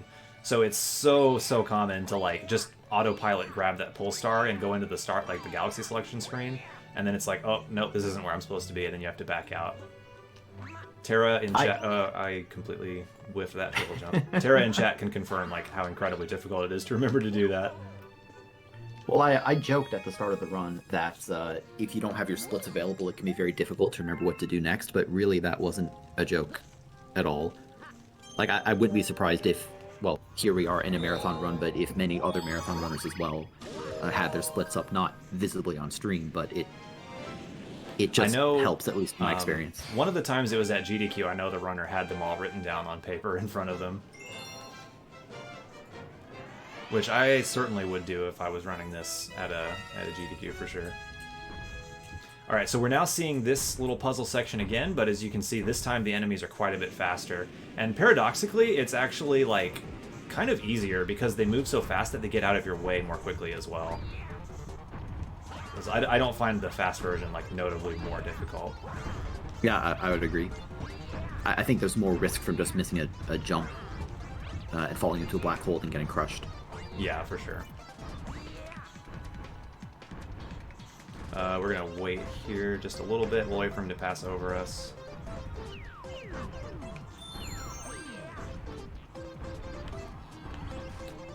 I might have been able to long jump past him there, but it would have been pretty risky. Oh no! Oh, okay. Luigi's like slow acceleration and ice physics got me there. I thought I could get ahead of him there, not quite, unfortunately. So that's, I believe, 3 deaths now. So we're up to $3. That's an unfortunate place to take a death too, because we were almost at the end, and it takes you all the way back to the beginning. So that's a pretty hefty little chunk of time lost there. Definitely lends credence to what we discussed earlier, that movement in this game is it's simple, but that doesn't necessarily mean there isn't risk in a speedrun. This game offers you a lot of control, but from a standstill, it does take time to gain momentum, especially as Luigi. Exactly, especially as Luigi. Yep. Like you can't long jump from standstill, and it takes you a little bit to get up to speed. So if in order to like get yourself to the point where you're moving much horizontally, it takes a little bit of time. Really, like your best bet would be, if you need to get away like quickly, it would be to like turn around and backflip away, because that does accelerate you like fairly fast. Anyway, so with that comment out of the way, we've done quite a bit in Beach Bowl. Now we're going to go into a brand new galaxy we haven't seen yet called Bubble Breeze. Yeah, this one is going to be using another little gimmick that we'll see a few times. We're going to get inside of a little bubble, and then our hand pointer is going to turn into like a little thing that blows air, and we're going to use it to like push our bubble around through a maze of obstacles here. The goal being to gather these star chips. You're also going to see a skip, but not quite yet. All right, so we just got to go off to the right here and get ourselves the bubble power up. A couple of long jumps to get over there. And now you can see the pointer allows us to blow air to push the bubble around, like we said. We need to collect all 5 of these. The speed tech here is interesting and I think pretty intuitive. You're trying to give these little bubbles as much speed as possible while also not bonking and losing a lot of time. Although sometimes you want to intentionally bonk to slow down more quickly. You do have to be just a little bit careful, because if you hit any of these little like mines, it pops the bubble and you fall into that goop, which instantly kills you. So here's that skip that Grim was talking about. We're going to backflip onto a deceptively large like floor hitbox there. Got it pretty cleanly, fortunately. And then you can long jump off it over to the star here and skip having to get back into the bubble again. Bruce, we discussed this briefly. Would you say that skip's easier or harder with Luigi? I actually think it's a little bit harder. It's not a hard skip. The thing about Mario is because his jumps are a little bit shorter, if you just hold the stick down and backflip, you get right onto it, like no questions asked. It just freely puts you right into the position. Luigi, I think you have to adjust your position just a little bit more. But it's like a larger hitbox you stand on than you would think. So it's not a hard trick, but I would say it's more possible to fail on Luigi. So here we are going back into the Ghostly Galaxy, but this time we're going to be doing a very different kind of star involving a race with this. Actually, we are doing the secret one first. We'll do that one. We'll do that one later. We will be seeing that one, but not just yet. There's a teaser for later. This one, we're going to be activating a secret launch star that's going to take us over to an area where we're going to be doing some platforming on platforms that like disappear and move around over time.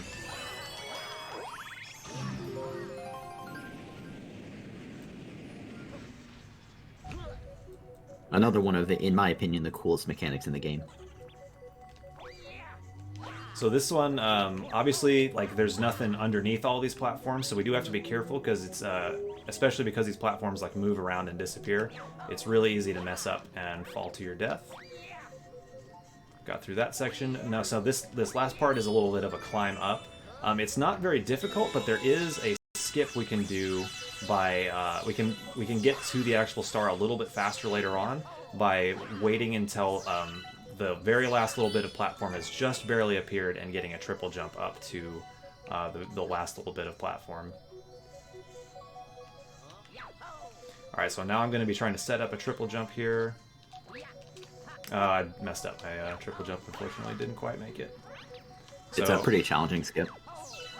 Yeah, you don't have a lot of like space to get the triple jump in, so it can be a little bit challenging sometimes. So the idea was we wanted to triple jump up to that bit of platform that had already spawned up here, and then you can jump and grab the key and get in this door a little bit earlier.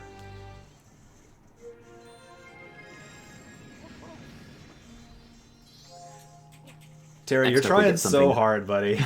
You're just trying so hard to get the double chat message and Moobot and just having none of it. We're going to be doing another Bowser Jr. stage. This isn't a proper Bowser fight like the spherical ones that we saw earlier. Yeah, and in terms of challenging boss fights, I think it's pretty unequivocal. This is the hardest one. Most of the bosses are borderline trivial once you've practiced them a few times. This one can get very out of hand, and even for an experienced runner, if you're not like very quickly getting the fight done, it can get out of hand, and you're at risk of taking a death here. I think there's some interesting movement to get to this fight more quickly as well. You're going to see Roos go into this cannon and then aim the cannon, as you do when you get in a cannon, at a particular spot. Yeah, it wanted you to go straight ahead, but actually you can launch yourself just straight at this pole star and stop your momentum by grabbing onto that pole star there and bypass most of the level.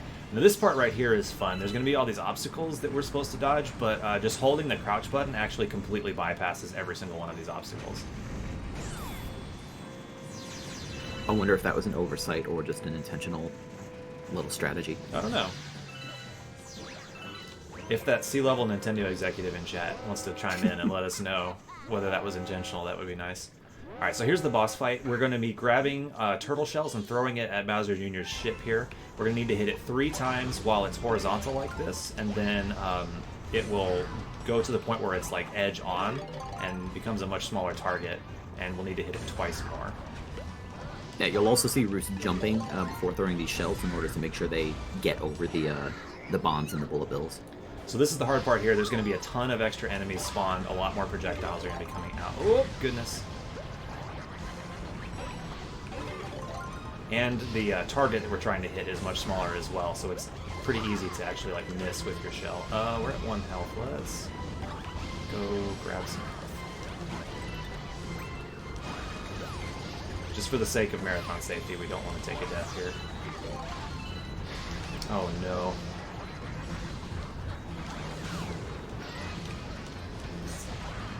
You can do it. There were a couple of dodges just a second ago there that even I am not quite sure how I got. Alright, that should be the killing blow right there. There we go. Okay, you can see like how incredibly rapidly that star gets out of hand. There's just so much extra stuff going on that if they combine in unfortunate ways, you can really get yourself in a tight spot quickly. But didn't take a death. Good enough. I do appreciate that Nintendo was kind and only made the second phase take 2 hits rather than 3. Yeah, me too. There's a couple of bosses like that. The rematch with Kamek, when in one of the much later ones that you wouldn't see in any percent. Also, like the first phase takes 3 hits and then the second one takes 2, if I remember correctly. Interesting decision on their part. I agree. So we're going to be going back this... to Battle Rock, but we do need to make sure to talk to Toad first, and that's going to trigger Luigi going into the next star that we need him in. We did also just unlock the bedroom dome right here. Chat, I don't want to see any lewd jokes about going into the bedroom. We're keeping this family friendly. It's a Mario game, the most family friendly series there is.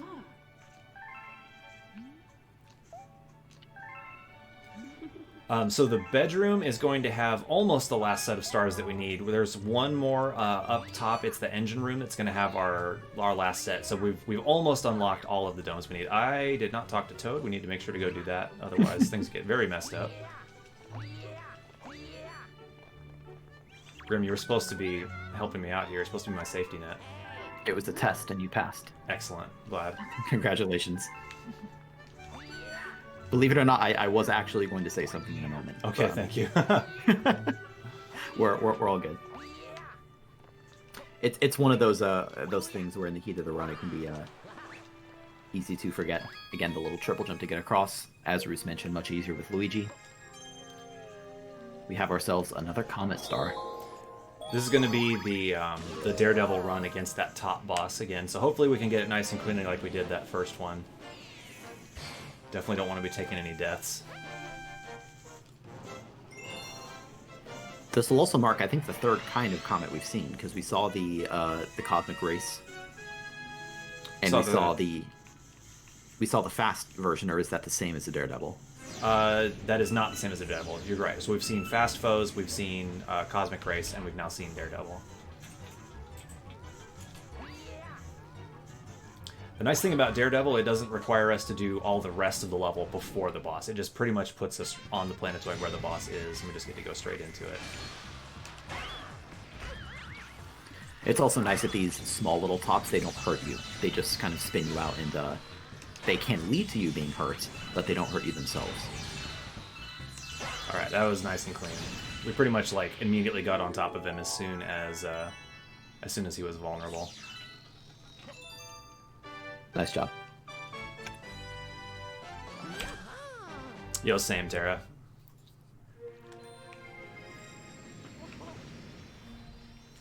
How many stars is that now? It should show it in a second here. That's 29. So we're at about the halfway point.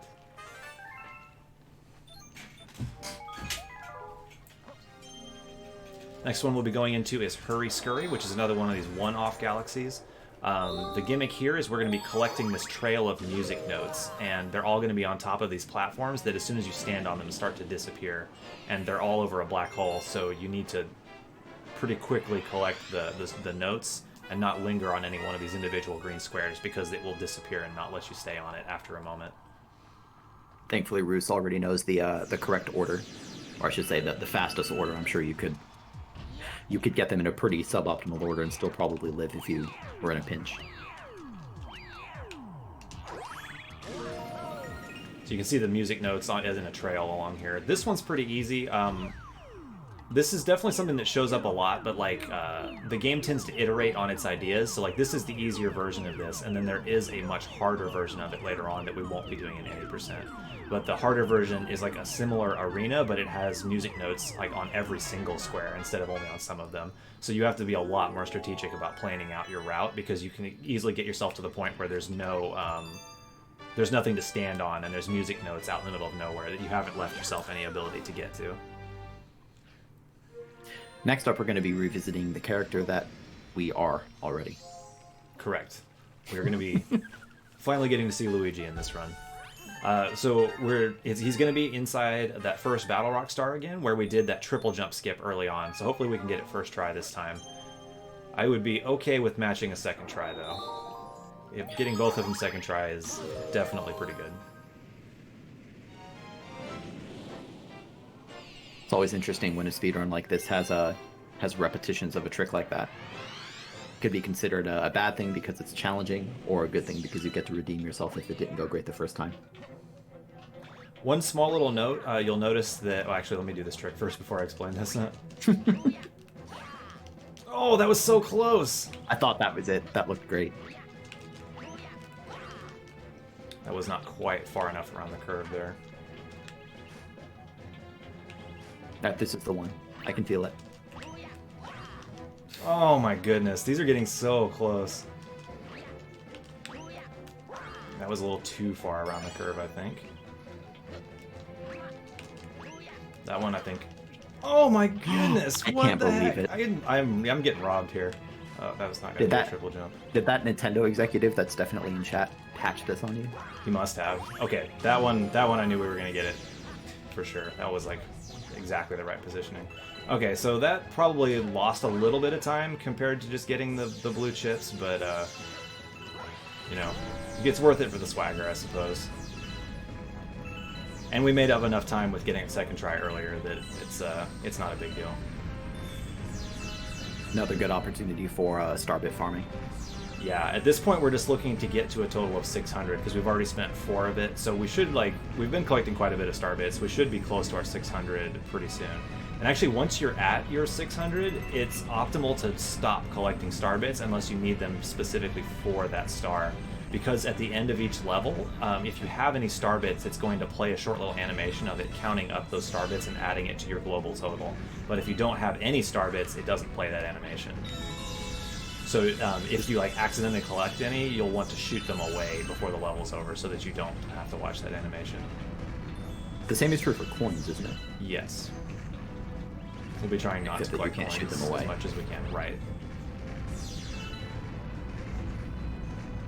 As before, we're on an auto-scroller, but we can short-circuit the end of it a little bit.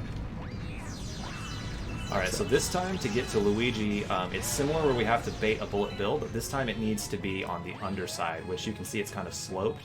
So it's actually going to be a little bit more finicky to get this bullet bill to not crash into the floor. You have to kind of get it to come around like that. Okay, we should be pretty much good, I think.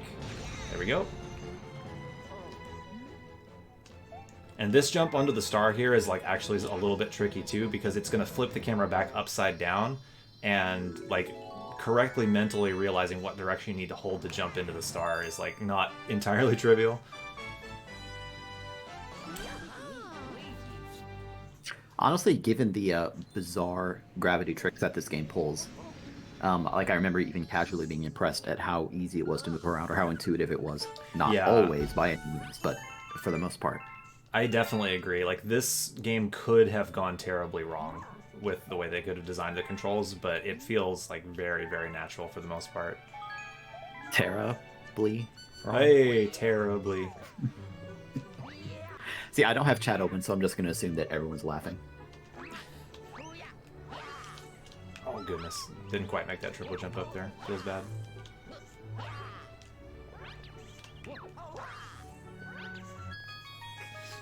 Well, Tara is definitely laughing at least. Thank you, Tara. We're going to be heading back into Spooky Zone, Ghostly, and this time we're going to do the thing that I said we were going to do earlier, but we didn't. We're going to be doing a race, but rather than a foot race, it's a space race. Get out your Cold War propaganda. It's time for a space race. Yes. So we are going to be using these pole stars to pull ourselves through this race against this ghost here. Also, not something that really should be at risk. Oh goodness, shouldn't really be. Oh! Unbelievable. Oh my God, the follow-up bat! What a bully! Unbelievable. What a bully! I think that's 4 deaths now, so up to $4. Just gently pushed you off. I know, like, while I was stuck in my animation, like the stagger animation too, and couldn't do anything about it. That was phenomenal. I love that.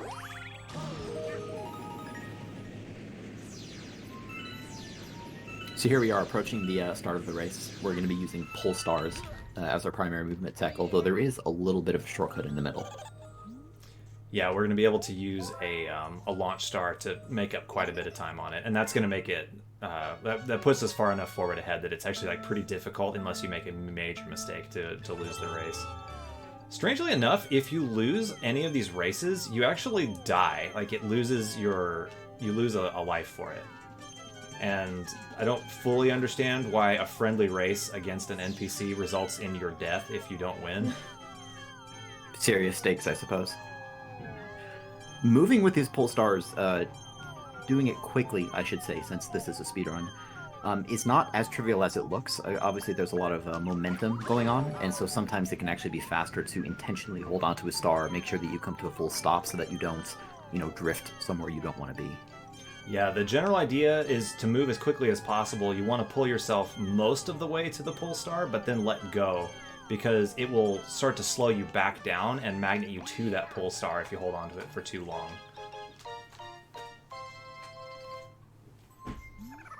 Sub 50-second time, I think. Yep, 49.76. Not too bad, not too bad. Collect ourselves yet another star. I think this is like 32 or 33, something like that. Recall that all the stars across the 60 that we're going to collect in total are not necessarily evenly distributed as far as the time it takes to get each one.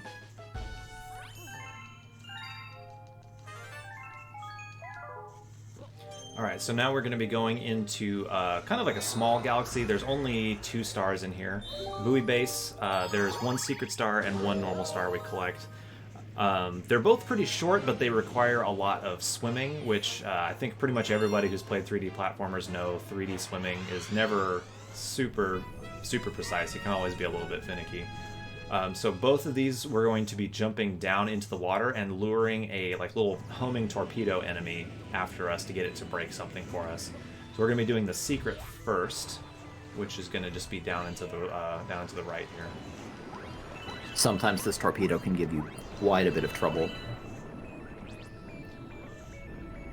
Yeah, it can be uncooperative as far as following you properly. So we're going to use it to break this little glass dome here and go through the warp pipe. And fortunately, almost done with this version of the level. We just have to get 1 bullet bill to break that little glass cage off in the distance.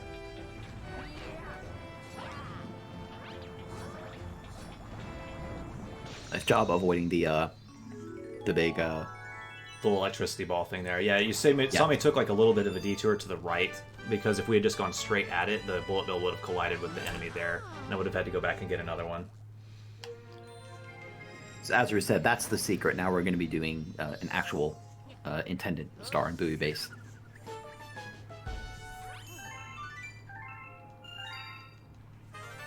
Did you ever figure out that bizarre glitch that you ran into yesterday? I did not. I need to post that in like their speedrun in the speedrun Discord or something and see if anybody knows what happened. So yesterday during practice, this star we're going to be essentially trying to climb up a large tower in the middle, and like when I was practicing, I fell down the tower and then just like suddenly warped back up to the top of it. I have a clip of it on my Twitch channel and everything, and it was extremely confusing. I've never seen anything quite like that. Now I'm going to be trying to not fall down, so hopefully we will not be seeing a reprisal of that particular glitch, but you know, if I do fall down, maybe we'll get it again. Maybe you've just secretly discovered like the game-changing tech. That would be pretty cool. Use it to like warp ourselves to the end of the game. Alright, so anyway, we need... Go ahead. Go ahead. No, you go ahead. I insist. No, you. I insist. Okay, so what happened is that Roos destroyed this underwater anchor, which caused this entire base, it's called Buoy Base for a reason, to raise it to the surface and allow us to climb it. What Roos is going to be doing is collecting 5 of the Polestar, or they're Polestar ships, right? Not regular starships. Yes. Oh, goodness. Yeah. They're the blue ones. Most of them will be collected, pretty normally. You just touch them. There is one that you can collect by kind of jumping up into a platform that you'll see very shortly.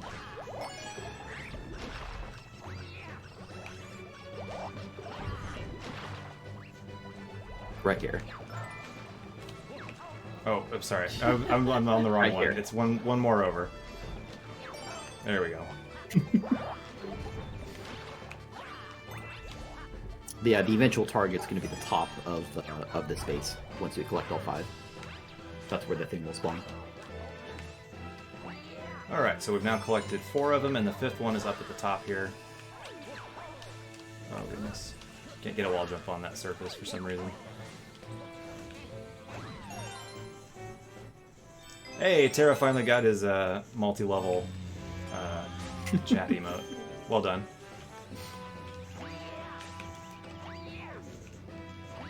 With this, we just have to open the dome. A very interesting visual set piece, I think, here. Very clearly a Pokeball. Yes. So, Starring anybody in inside, of chat course. excited for any of the new Pokemon stuff they showed? You know, I'm going to be honest, Roos, I haven't actually watched the trailer. All I saw was everyone reacting to it. Oh, interesting. So I don't know what I'm supposed to think. So, the 2 big ones... I need you to tell me what to think. Okay, I will give you your opinion. So the Yes. 2 big ones were obviously Pokemon Snap 2 looks really cool. I don't know about you, but I loved Pokemon Snap. This is not Oh, yeah, Star me Wars we too. want. Yeah, I'm really excited for Pokemon Snap 2. And then there was like an open world like Pokemon type game, which looked potentially really interesting, but like being real, the frame rate of the game in the trailer looked very, very choppy. So I hope they have time to fix that before the game comes out, because if it's good, like open world exploration Pokemon could be like amazing. Well, I'll certainly watch it later. Cool Yeah. topic as it is, maybe not the most relevant thing to a Galaxy speedrun. You know, when you do a run that's 3 hours long, sometimes you just have to get off into the weeds a little bit. But Now, did you say what you just said because this galaxy is called Gusty Garden, and sometimes there it wasn't weeds planned in at the gardens? time, but as soon as I said it, I realized that it was a pretty good pun, and so I'm just going to roll with it. What a brilliant segue. So, Gusty Garden, definitely, I think, a fan favorite set of stars here. Both because the level design is like really pretty, and the track in Gusty Garden is phenomenal. It's got to be a contender for the best, I'd say, Nintendo track. I would definitely put it up there. Yeah. I mean, there's a lot of good Nintendo songs, don't get me wrong, but this is up there. So one of the mechanics we're going to be seeing quite often here in Gusty Garden is where you grab onto these little flowers and you ride these wind currents. And you get a couple of spins that raise you up, but each time you do, some of the petals will like fall off of it.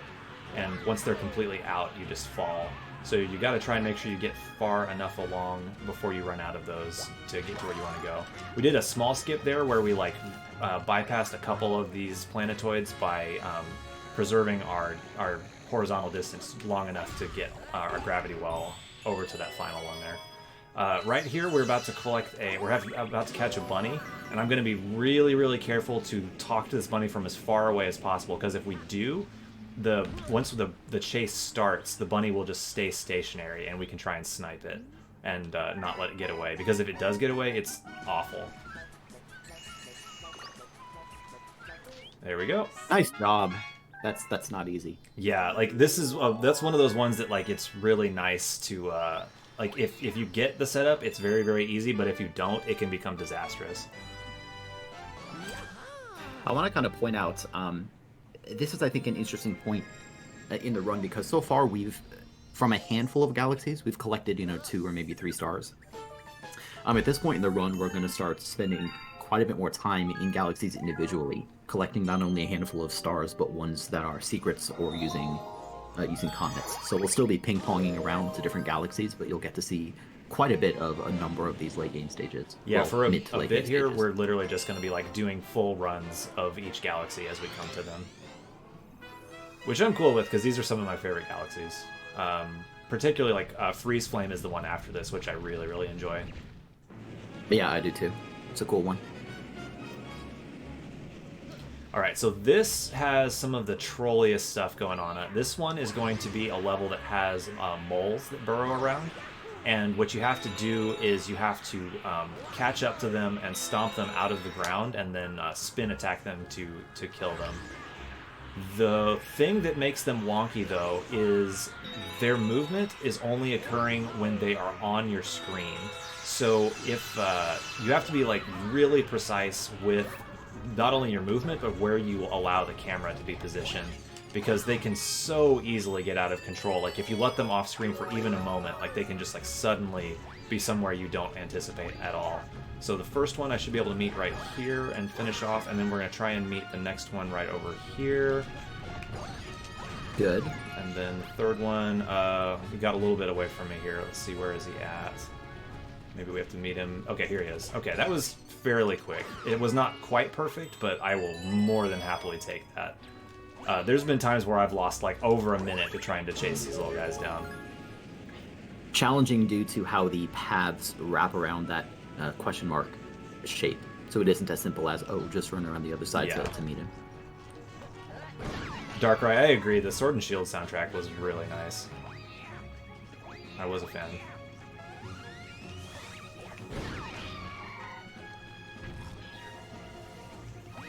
I want to know who at Nintendo comes up with this. It's so good. Just the concept of this platforming section. It's very, very creative. And, like, they keep managing to do it over and over. Like, Galaxy 2 was even potentially more creative than this one was in terms of some of its level designs. And, like, between the two of them, that's, like, several hundred very unique and interesting stars. So this is the mole boss. Yes. You already saw the small mole enemies. This is the big boy version. I actually don't know whether this thing is a boy. Let's just say the big boy version. I don't remember if he is... I think he's called... Oh, no, I thought he was called King Burrows, but I think he's Major Burrows, so we don't know for sure. I think you're right. As with every boss, the boss goes through a handful of stages. Roos is going to be using star bits to stun the boss, or at least slow it down briefly, to make it easier to catch up and spin it. On this one, we're going to be stomping twice to get it to become vulnerable, and then catch up to it and spin into it. We will actually be seeing this boss twice. We'll be doing a Daredevil Comet version of it as well, which is it's pretty reliable. But you know, when you only have 1 HP, obviously, like any slip up becomes completely fatal. So it's not unheard of to die to him, but it's a pretty consistent boss.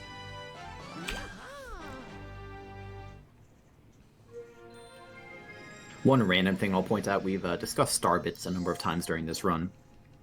Recall that Roos is going to need to hit 600 a little later on, but as we talked about before, generally the star bit routing is not nearly precise enough where you can't just kind of spam bosses pretty much as you want. Like, maybe you don't throw literally all of them away, but you don't need to be too careful. Sure, or like we could very easily end up with like several hundred more star bits than we need by the end of the run, so it's not particularly tight. So this star and the next one can actually potentially be flip-flopped in the order. We're going to be doing the secret star and the regular star. And to get the secret star, we have to, while floating on these flowers, we have to get all of these little gold coins here. So if you miss one, you just continue on and do the normal star, and then get the secret star on your second pass through it. So we're going to be trying to make sure we collect these little gold coins to spawn an Invincibility Star that we need to actually access the Secret Star. So far, so good. Yep, we got it. So we'll be able to do the secret one first. Whoops.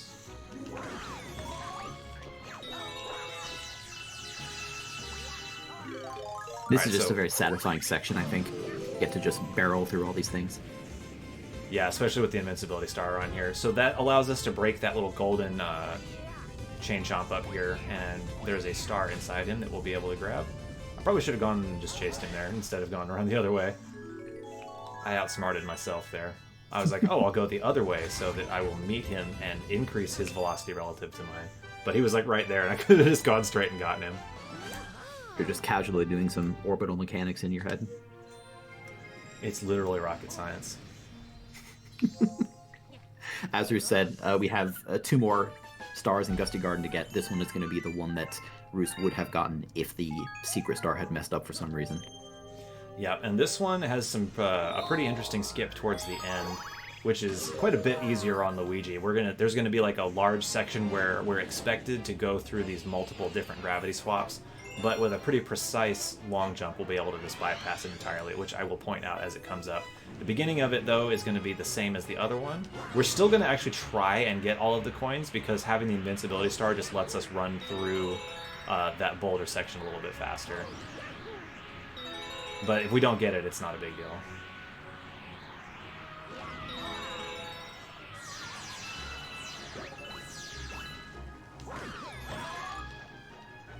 Trying to optimize these little floating sections is interesting. There's not a lot you can do, except that you can sometimes break out of them early if you're already in the gravity well of another planetoid. Yeah, in terms of power-ups, it's definitely one of the more enjoyable ones, just because it doesn't tend to stay around for too long. It doesn't like overstay its welcome, and it's pretty like fun mechanically to play around with. Alright, so we're going to kind of stair-step our way up this little section here, trying to collect 5 of these pull star chips along the way. Or thanks to some whoops, shouldn't have like when you spin and stomp there, it actually like homes in on enemies there. So the spin actually kind of messed me up there. Whoops, oh boy. I was going to say, this is one area that I always had trouble with due to the perspective and the fact that you're just moving upside down. Sometimes your controls don't quite go exactly where you would expect them to. Yeah, it can definitely be a little finicky, but we're done with that section, and now we're on to the part where that skip that I was talking about is. Rather than do any of these gravity swap shenanigans, what you're going to see me do here is I'm going to go... I'm going to hit this first switch to make the gravity go off kind of down into the right here, and then we're going to do this long jump, and then try and fall into this one. Did I make it? Oh man, I just barely missed that one. I was a little bit too far away. Yeah. Didn't quite get it first try. Thankfully, it does checkpoint you. Imagine having to go back to the start of the stage if you missed. That would be horrible.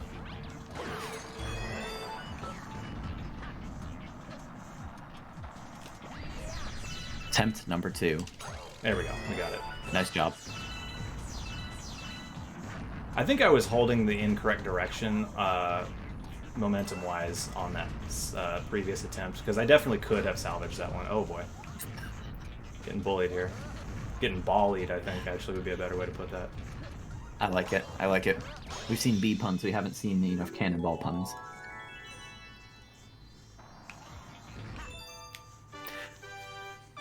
Nice job. With that, we just have one more star in Gusty Garden to go.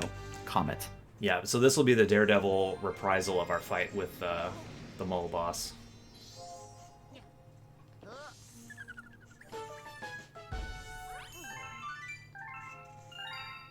Would you agree that this is one of the easier ones to do a Daredevil on? I'd say so, yeah. This boss, I think, is the easiest to keep under control of all of the Daredevil ones, because he doesn't like summon anything extra. He doesn't throw any fireballs. There's like nothing else going on other than just him, so you can just very much focus on keeping him away from hitting you.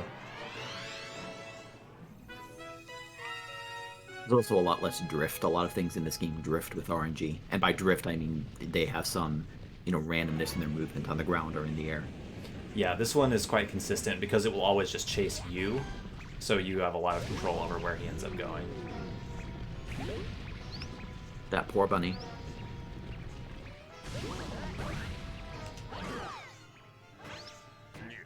Three hits to kill, just like most Mario bosses, so there's number one.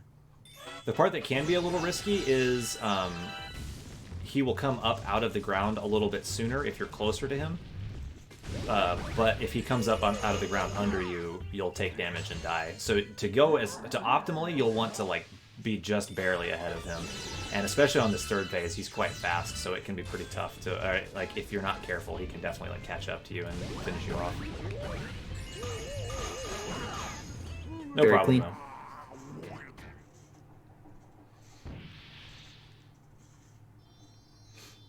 Major mole, more like major droll.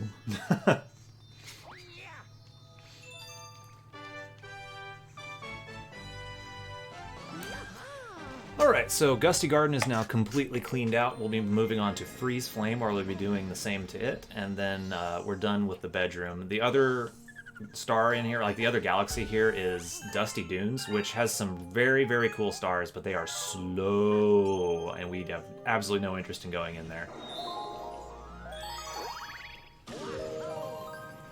That said, Dusty Dunes purple coins is like one of my least favorite stars in the entire game because it's 100 purple coins you have to collect, and there's this quicksand like all around, and if you fall into it, you can't get back out of it. You just die and have to start all over. So you could very easily be like 98 purple coins in and fall into some of that quicksand and have to start the entire level over.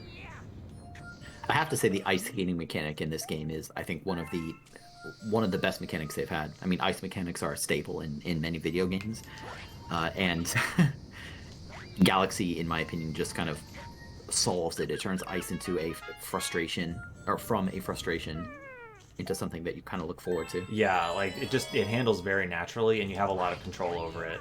And you know, normally like the gamers literally use the phrase ice physics as like a euphemism for bad controls, but they feel very, very good in this game.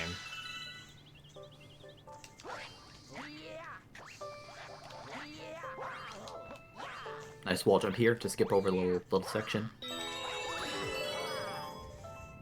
Alright, so we're going to be trying to do a little bit of a trick here where we're going to have the ice power up, and we're going to be trying to go for a triple jump here to get up onto this question mark block, which we did get. And now we just continue to launch our way up to the boss here.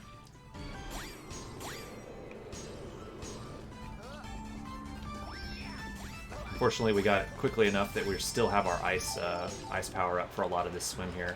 So now all we have to do is we have to kind of backflip up into the boss here and then spin to knock him out of his icy shell, and then just hit him on the ground. We'll need to do a total of 3, because this is a Mario boss, it's always 3.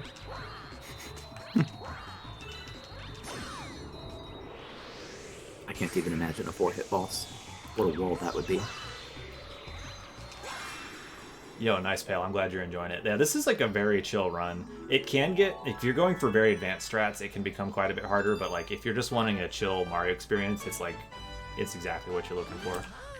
Well, there's an aspect of speedruns of pretty much every Mario game I've ever seen, which is that there's a lot of kind of miniature cutscenes. Like you saw, we got the star here. You can't just keep playing. You have to watch a cutscene of gathering the star and going back to the hub, and those could certainly be considered negatives by a lot of people. But I think they contribute a lot to what Roos just said, which is that the run can be very relaxing because you have built-in opportunities to rest your hands, to kind of lean back, take a deep breath.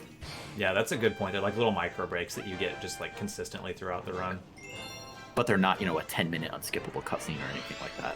I mean, what sort of crazy fool would run a game with 10-minute cutscenes? Well, nobody. I bet. Spoiler alert, I have definitely run games with 10-minute cutscenes in them. This is a cool star. This is one of my favorites. And we'll actually sort of get to see it twice. We'll see a version of it that also has lava as well. But this is a cosmic Luigi race where we're going to get to use this ice skating mechanic very extensively.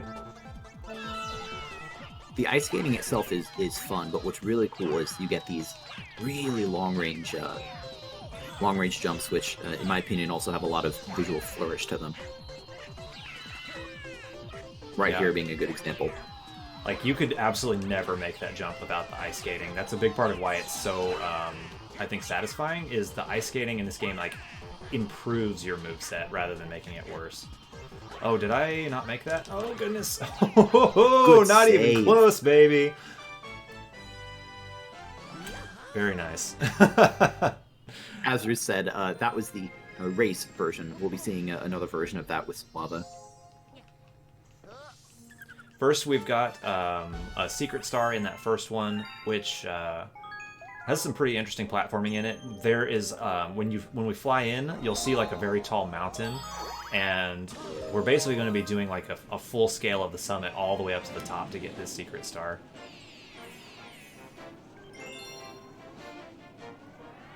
This is another cool one. There are some interesting wall jumps you can use to skip portions of the climb.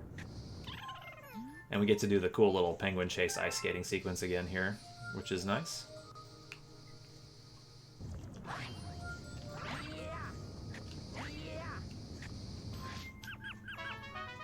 Nice job. You really nabbed that penguin. Sure did. If you get him like before he goes over the curve of the planetoid, that's pretty nice. That means you caught up to him pretty quickly. When are they going to make a Mario game where you just get to play as the penguin, though? That's a good question. That is a very good question. I'm hoping it's the next one. Yeah. I think I'm just gonna boycott the series until they let me play as that penguin. You hear that, C-level Nintendo executive in chat? You've lost 2 sales if the next game doesn't have Penguin Mario. I hold all the power here. You know, actually, you could play Penguin Mario in a couple of the 2D ones. Like New Super Mario Bros. On the Wii had a penguin power-up. Oh, really? Interesting. It kind of like did the same thing as ice, but you also could like slide on your belly on ice, like any icy surfaces. It was pretty cool. Just penguin things. Oh, this is actually a section that the timing matters a little bit. Roos has to get up here and use the fire flower to break this thing. The timing isn't too tight, but you do have to move at a brisk pace. It can be a little tricky too, because if those bats hit you, you end up stunned for a while. So you saw me like taking the time to shoot them with the star bits to keep them stunned, so they couldn't get anywhere close to knocking me out of that, and making us have to worry about our our fire flower timer. And now we are at the top of the summit. Grab our star. That one's really, really fun. I like that star a lot. It's fun, and there's a number of jumps. Like a moment ago, we saw Roos do a backflip onto the top of one of those snowmen. It's one of those jumps that looks pretty easy when you get it, but in practice, it's not the easiest thing, or I should say it's not always the easiest thing to nail that jump quickly without slipping off. It's weird because like I find if you get it, like when you do your first attempt at it, it's like not that bad, but if you miss it, it's gonna take like 10 more tries to get up there. I couldn't tell with you your why. muscle memory, I bet. I guess, yeah. Well, to an extent, anyway. 2 more stars to get in Freeze Flame. This is another very cool one. It has some very like visually impressive skips that we're going to be doing, and it has a lot of this like lava going on. We're going to get some like it's going to be emphasizing more of the flame half of Freeze Flame here, because we're going to get to go to that like lava planet you can see off in the distance to the right. One little like subtle thing here, when you spin into these crystals that have the chips, if you let your stick go neutral, you will kind of like stay in position until you hold a direction again. Normally, if you like didn't do that, you would like just skate past the star chips before they spawned in, and you wouldn't be able to. You'd have to like come back around for them again. But like letting your stick go neutral like that, you can just pick them up immediately. Really cool vista as we come into this molten kind of half planet.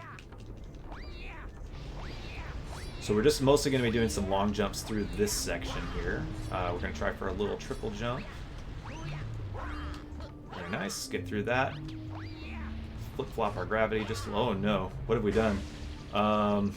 I do not know what just happened there, to be completely honest. I got myself caught in a different gravity wall than I had expected there. I ended up falling. That was strange. It's strange that the gravity didn't flip again after you bounced off the lava. It's alright. So this is a really cool skip right here. We're just going to jump way out and flip-flop the gravity again, and didn't quite make it over to that, so we just take 1 little damage, but that is not a big deal.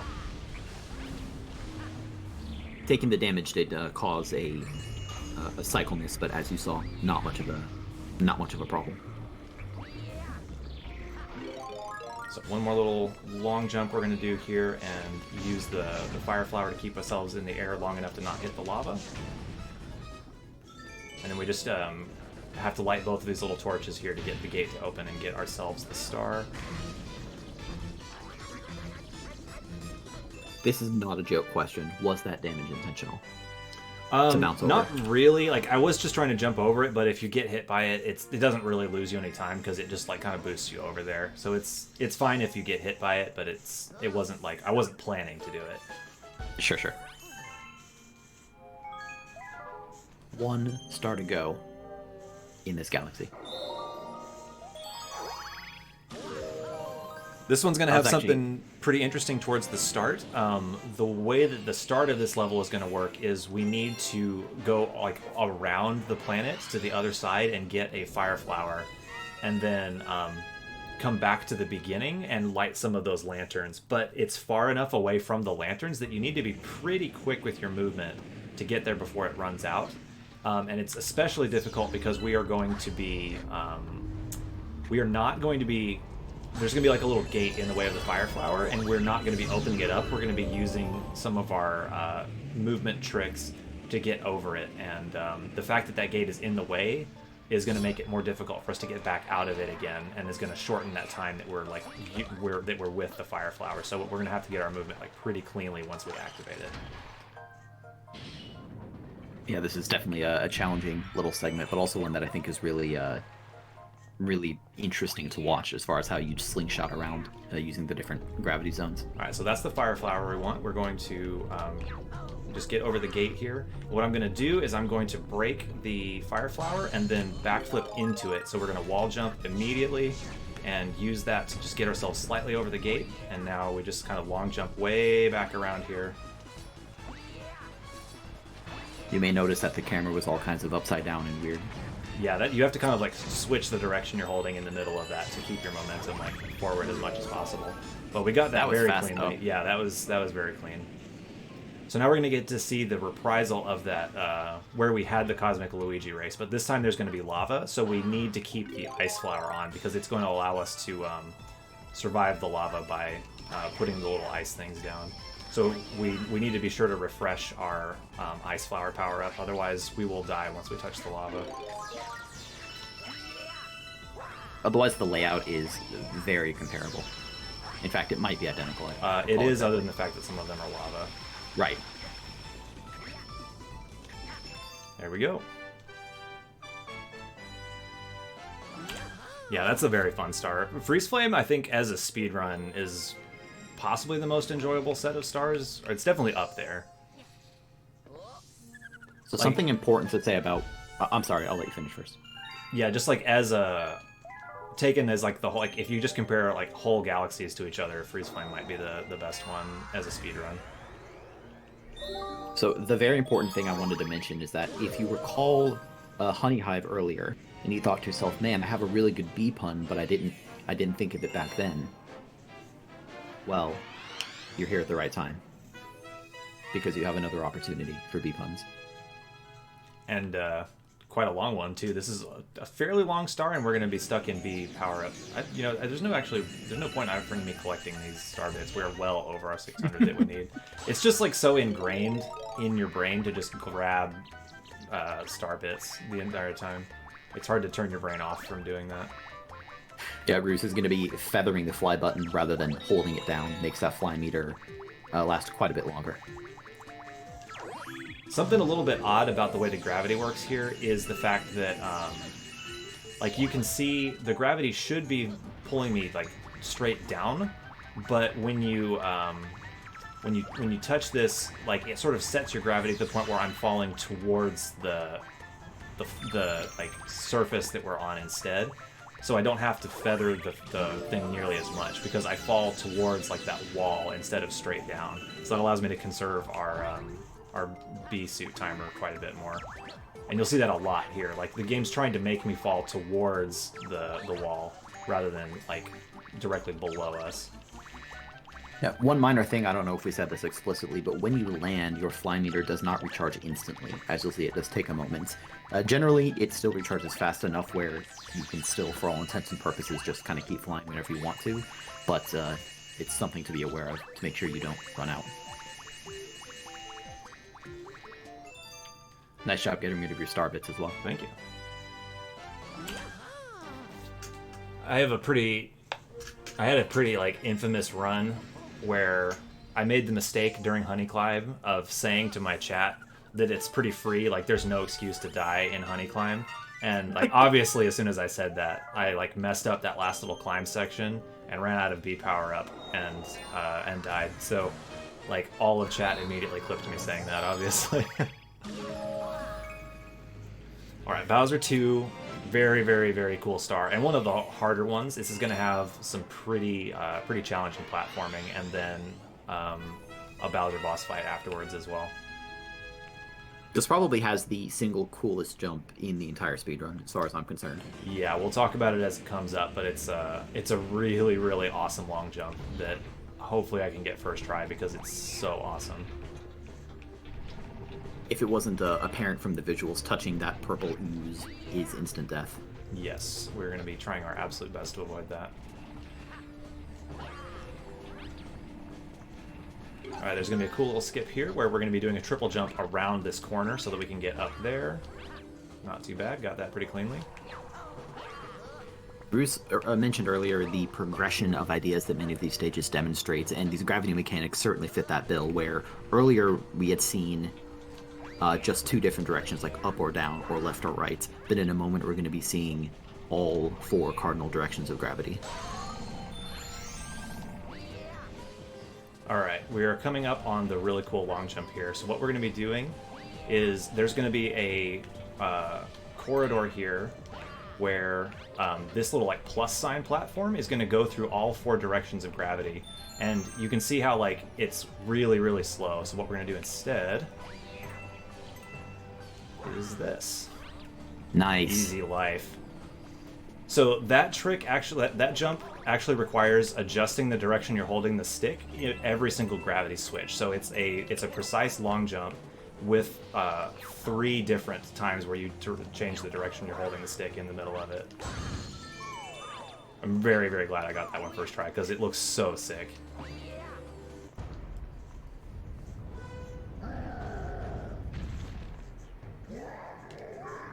This second Bowser fight is going to be very comparable to the first one. Yeah, it's just going to sort same of basic structure. Yeah, it's going to expand on the ideas from the first one though, with some more complicated attacks. But same idea where we're going to try and get him to jump onto the blue circles here to hit himself with lava, and then chase him down and spin into him.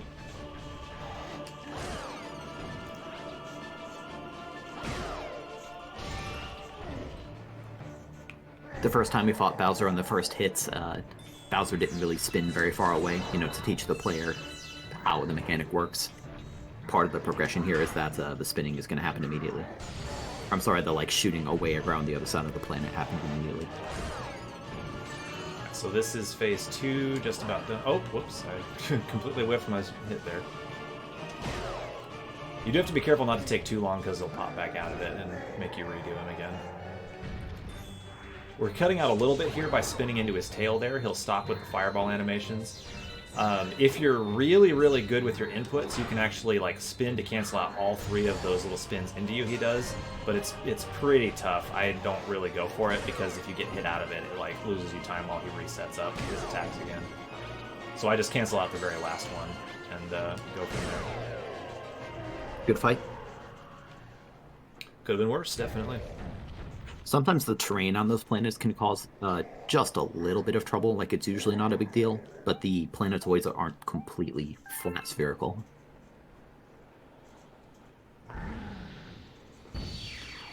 Flat spherical, that's a phrase I don't think I've ever said. I guess you could say a perfect sphere. Yeah, it's not a perfect sphere. There are protrusions from it.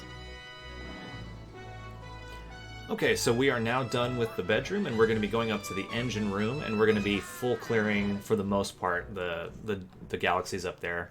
and that's where we're going to be getting the majority of remaining stars we have. First one we're going to be going for is Gold Leaf, which has some pretty challenging stars. Gold Leaf 2 in particular has several tricks on it that are like back-to-back, very execution intensive, which we'll get to once we get there.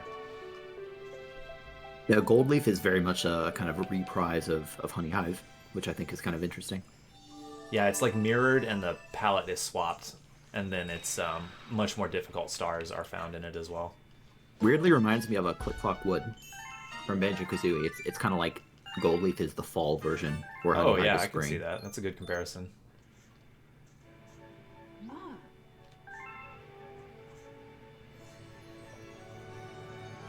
right, Now so that we've gathered... Sorry, I'll didn't let mean you to say interrupt what you. probably I was going to say. Go right ahead. So on the floor, we're standing on top of a number, and that number is 14. That represents the number of stars remaining before we have the power to travel to the center of the universe, or whatever it is you do in a Mario game. And that's where we'll find Peach to end the game. So we need to get that 14 will get us to 60. So technically, you actually collect 61 stars in this because you get one from the very final level. But we need 60 from out here to go in and do that one. Yeah, something else that's neat and probably pretty obvious about this run is there are, all these domes in the game, each one that houses a certain number of galaxies. We're not going to be touching all of them, because we're not going to be going up to the very tip-top dome, right? Yes. There's a lot of cool stars up there, but to access it, we need to do an unnecessary boss fight that's pretty slow, and most of the stars up there are pretty slow as well. There are some pretty fast ones in Drip Drop, but it just doesn't end up being worth it to go up there.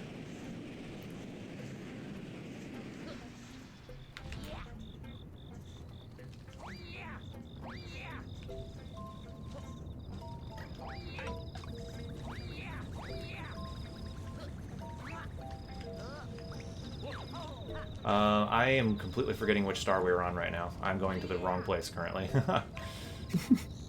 Sorry, I had technical difficulties for just a moment, but we're back. It's all right. I was looking around at the level, and I was like, "Wait, something's wrong here. I'm going completely the wrong way." So in this one, we need to collect 5 of those blue star chips to get a pull star, and the first one is going to be found up this way. Really get to see the power of Luigi's jumps, although you can make these jumps with Mario as well. It's just if you have to jump up high, it's usually easier with Luigi, shockingly. Yeah, I think Luigi tends to be the character that most people speedrun with, just because the extra speed and height and everything is really nice to have. That was not high enough. This is one instance where you actually do need that triple jump. In most cases, you can substitute a backflip. Maybe not most, but many cases. Oh, goodness.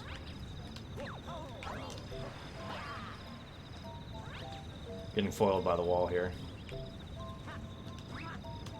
Alright, this should be good, I think. Oh, come on, Luigi. You can do this, buddy.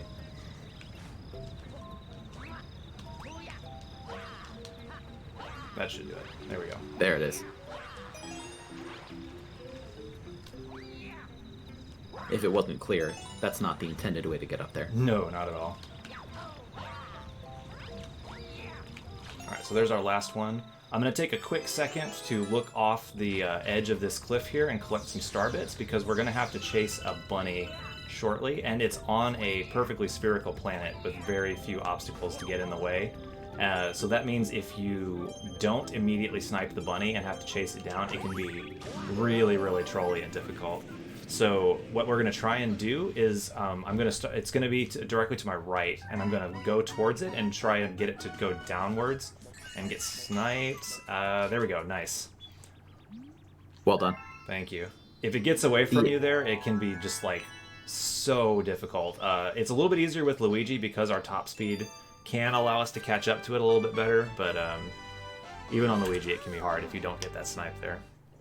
There's a button you can press on that planet that raises a bunch of walls, which kind of, blocks off the bunny a little bit, but that is slow.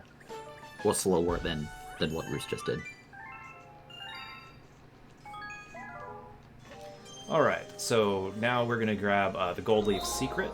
It's important, well, I guess it's not that critical, but we specifically do the Secret Star in 2 first because one thing you may have noticed is when you go back into a star you've already completed, you are allowed to skip the cutscene of you like flying in. And interestingly enough, that does actually mean cycles are earlier. Like you've actually, like right now, all these cycles are progressing.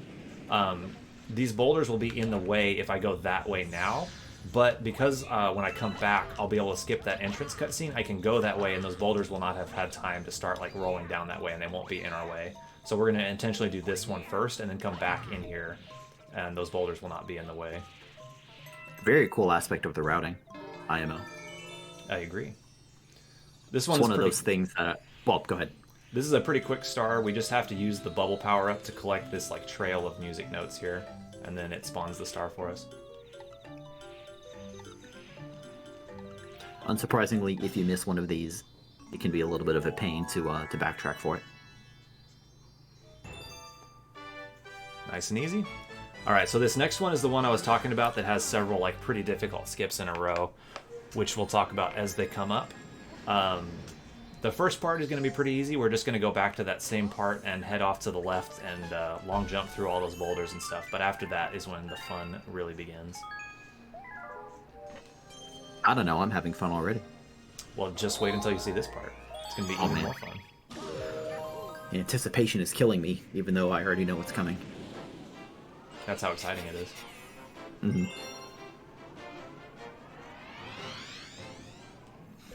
Alright, you can see I was able to skip that entrance cutscene completely, and these boulders haven't had a chance to come in yet, so I get like a free passage through this part of it.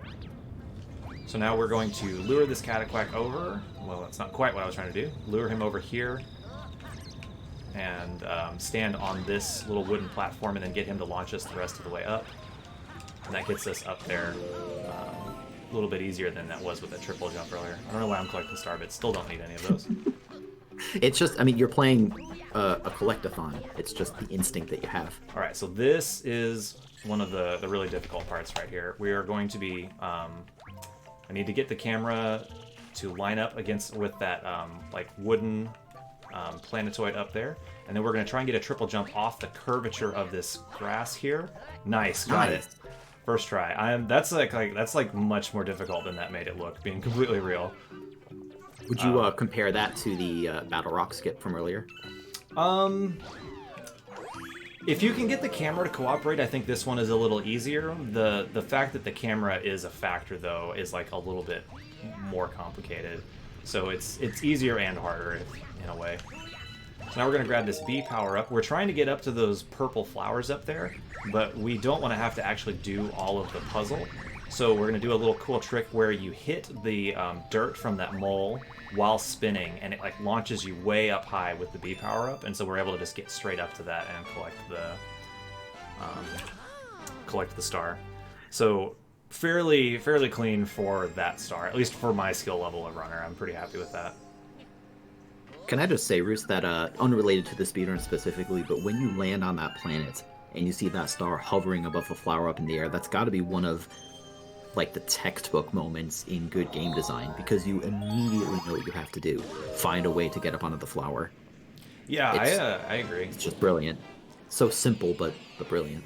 I think both Galaxy games are like pretty good about that, because other than the title of the level, there's really no guidance given to you. Like there's the camera when you first load in, and almost always like that really gives you everything you need to know to solve the puzzle.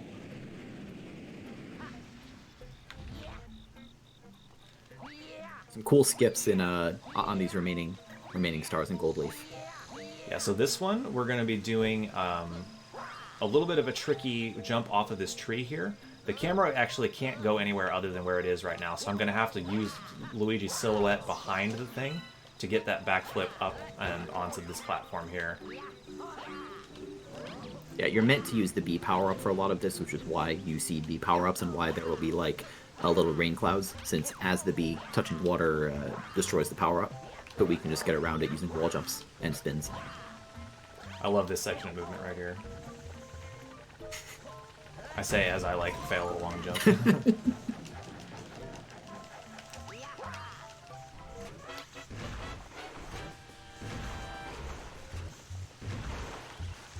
So, pretty easy little mini boss here. We just have to stomp on the top of his thing 3 times, and each time he gets hit, he gets a little bit more aggressive with his like water that he shoots. If you get hit by that, you get blasted back into the wall. So he just he's not very like dangerous, but he can slow you down if you get hit with that, and you have to like reset up your positioning there.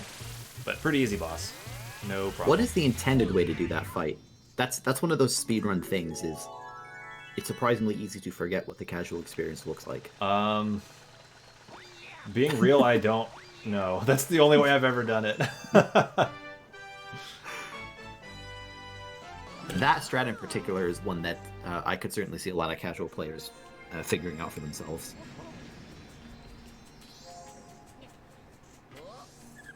Alright, one last gold leaf level. We've just got a Comet here, and it's going to be a Cosmic Luigi race.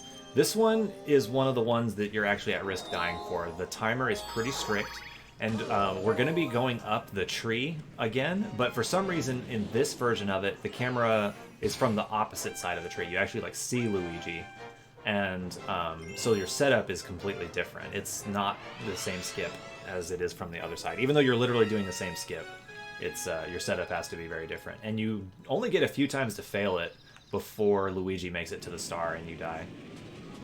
I was going to say Roos nailed this skip on the last star and made it look very, very easy. So hopefully that'll happen again. Putting some pressure on me there. You know, I'm just pointing out the facts. I am 0 for 2 on getting the fast starts here. It's kind of like Mario Kart. If you time pressing the button right as the timer finishes, you get a speed boost at the start there. What Nice. an easy trick. The other thing about those, and Roos, I think you'll agree that this description is accurate, is the wall jumps in this game can just be finicky. You might think, well, how hard could it be? You just jump into a wall jump, but sometimes this game just will or will not let you wall jump even if you're touching a wall. Yeah, and the angle that you come off of it is not really in your control. So part of the problem with that one is if you don't hit a particular spot on that tree, even if you get the wall jump, it might not send you off to the left to the point where you can get it.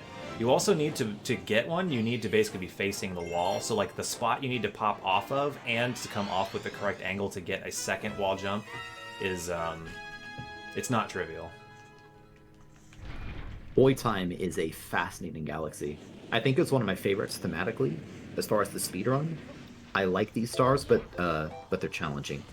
They are. This first one in particular has a very large skip that is very demanding on the execution right at the end. We've got a little bit of star first, so I won't go into it just yet, but as it comes up, we'll get a chance to see it. And it's, I think in terms of time save, it's also the largest. I think it saves like 2 minutes just on its own. These walls we'll be seeing here, when you see that kind of pink textured wall, that means that the gravity will pull you downward. Well, downward relative to the wall.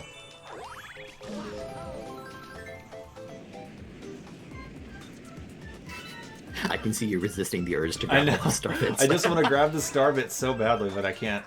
It's slow. Resist.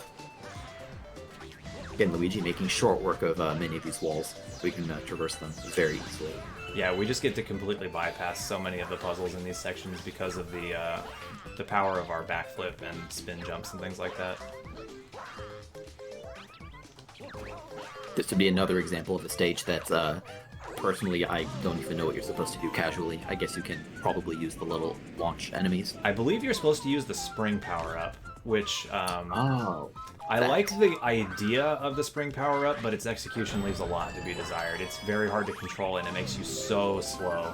The only advantage it gives you is you get to go very, very high on your jumps. So this is where our big skip is going to go. There's a lot of puzzles to be done on this robot, but we are going to do absolutely none of them. We're just going to try and go up between the arm and the chest of the robot here. So this is sort of affectionately dubbed armpit skip. I need to wait a little bit for while he's lowering his arm here. This trick is really, really hard because the camera is incredibly uncooperative when you're doing this. It's also very, very easy to bonk on these wall jumps because the geometry of the robot, it's not a flat surface. Wow. Easy. Wow. Look at that. Turns out it was an easy trick all along. Just in case that joke doesn't come across, that is actually difficult. Yeah, no question. I'm very happy to have gotten that one first try. The good news is that even if you fail that, you usually don't die. You just lose time and you can fall back down on the kind of bottom treadmill conveyor belt thing. Yeah, and even if you do, it just like starts you back at the bottom of the robot, so it's not like a catastrophic time loss, but definitely not what you're after. Yeah, I would classify that as one of the most challenging skips in the run. Yeah, I'd put it up there. Like as far as like single individual skips, it's one of the harder ones. It pays to take it slow and give the camera kind of time to figure out where it wants to be, because you could see as I was wall jumping up in between it, the camera kind of kept swinging around, and that affects the direction that you need to hold the stick for your next jump, because you need to jump like precisely horizontally between the two body parts, and if the camera is flinging around and you're holding the wrong way, you'll kind of skew off to the side and not get the wall jump you're looking for, or you'll end up bonking or something like that. So we are going to be intentionally collecting some star bits here. We need to get 50 of them on the second little planetoid we're going to be going to, because we have a hungry Luma we need to feed.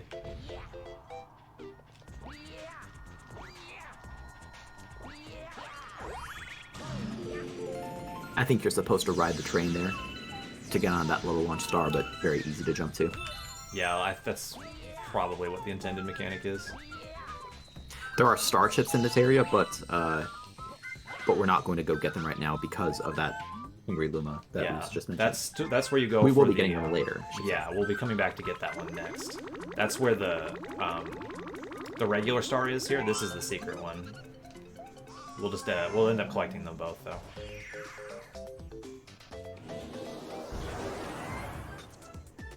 You know, that happens to me sometimes when I eat too much. I just become a strange object. Just become a launch star.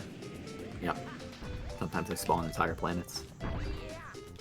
That definitely sounds like it would be classified as an eating disorder. So the little gimmick of this section is should be pretty self-explanatory. We will be doing this again later, where these things are significantly faster. Yeah, it's going to be very similar to what we did in Beach Bowl earlier, where you have two passes through this, one with faster enemies. Yeah, one thing I will say is that although this, assuming you don't get crushed, this is not that challenging a section to complete. It's not always the easiest thing to move around these sections quickly due to how your gravity is shifting by 90 degrees as you move around these different, rectangular areas. Yeah, and when you're trying to optimize it to get good cycles, it can be like quite difficult. I'm on not a great cycle here. You see, I'm having to like keep ended up having to wait for these. I was able to like just barely grab the corner of that switch there without getting hit though, which is nice. And this is, whoops. This is the last one right here, and that'll end up spawning the star for us. Even just getting to the star optimally is not a trivial feat. Yeah, like I didn't even quite jump into it there. I like landed and had to jump back up. If you're really good with your angle there, you can just grab it out of midair. So that's 2 stars in Toy Time down. We have 2 more to go. One of them is going to be a repeat of what we just did, but very fast. But before we get to that, yeah, we're going to be even more to show you. Correct. We're going back to that same start that we just did, but we're going to be grabbing star chips instead of feeding the hungry Luma.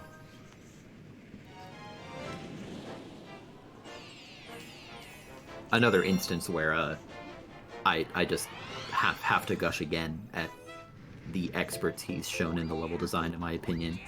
Where, as you'll see in a second when Bruce gets there, you're on these really strangely shaped objects, and yet you land, and the first thing you see is a star chip. It's like, oh, okay, I have to find other star chips. Yeah, it's like immediately telling you what's up. Yeah, when Nintendo is on point with their game design, they really are on point. When's Galaxy 3, Nintendo? Well, are they like Valve? Are they able to count to 3? Yeah, they are. They've made a bunch of 3s. Usually they end up giving it a different name by the time they get to 3. Like, they had Zelda 1 and Zelda 2, but then they called it, like, Link to the Past, which is definitely not 3. Actually, though, did Link to the Past or did Link's Awakening come out first? Now I can't remember. I think it was Link to the Past, right? I think so, but I don't know for sure. I would have to go through a lot of effort by typing into Google to learn that information, and that's too much effort for me. We'll never know. We live in an age where I have like access to all the information in the world at the touch of my fingers, and I'm like, Real life plot hole. You literally have something in your pocket that has all of human knowledge collected, easily available, and yet people are often wrong about things. This is another one of those kind of Nintendo-isms, which I think is pretty charming overall. Most games, it might be weird if one of the stages was a pixel art version of the game itself, because we're on a big Mario here. They managed to make it work, though. Well, it's these stages are so abstract, and I say that in a good way. You don't need to kind of explain why there's a toy time galaxy. It's a playground. That's a good point. I think that's a big part of what makes the platforming in Galaxy so good is the game is like by its nature not tethered to like physically plausible objects for you to platform around on. Yeah, something they're pretty good at. Just one more star here in Toy Time. This one is a comet, and it's one of those fast foes comets that speeds everything up. Does it speed it up by like double? It seems like it's pretty fast. It's probably double. I don't know an actual number, but just intuitively double sounds about right. They're pretty quick. Challenging in this case because if these things crush you, then you get squished like a tiny little Luigi bug, and it's no good. So I guess if I die, I get to say that I can blame a bug in the game then. Yes, absolutely. Well, this can also be a little trickier than it sometimes might first appear due to that kind of icy, slow acceleration that Luigi has.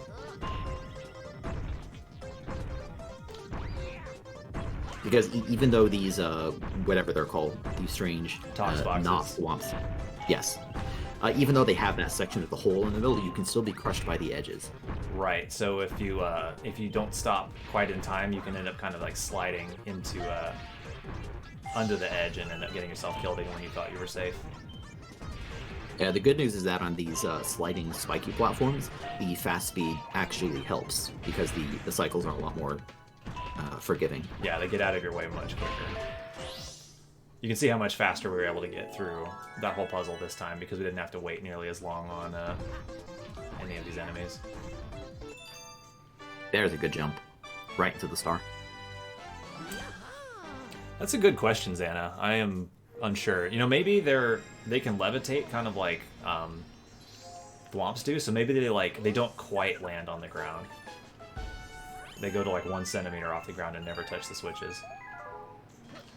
Alright, we're now on to Sea Slide. Sea Slide has some somewhat interesting stars, but honestly it's like pretty straightforward. There's not a whole lot in the way of crazy skips. A lot of runners they'll flip-flop whether they do Toy Time or Sea Slide first. I personally like Sea Slide last because it's kind of like a break because all these stars are just like pretty relaxed and easy. So it's a little like once you get through the fairly difficult Toy Time, this gives you a little breather before you go on to like the very end of the run. Now, Roos, something I want to say about this stage. We've talked about the control scheme since you are playing the All-Stars version rather than the original Wii version. Correct. When you're underwater, unless you have a shell, spinning is the fastest way to move. Right. And I can tell you from experience running this game that, and I've never run Luigi specifically, I've run Mario, but I'm sure the principle still holds, which is that your wrist and your hands can get pretty tired just spamming these spins over and over and over and over again. Yes, very much so.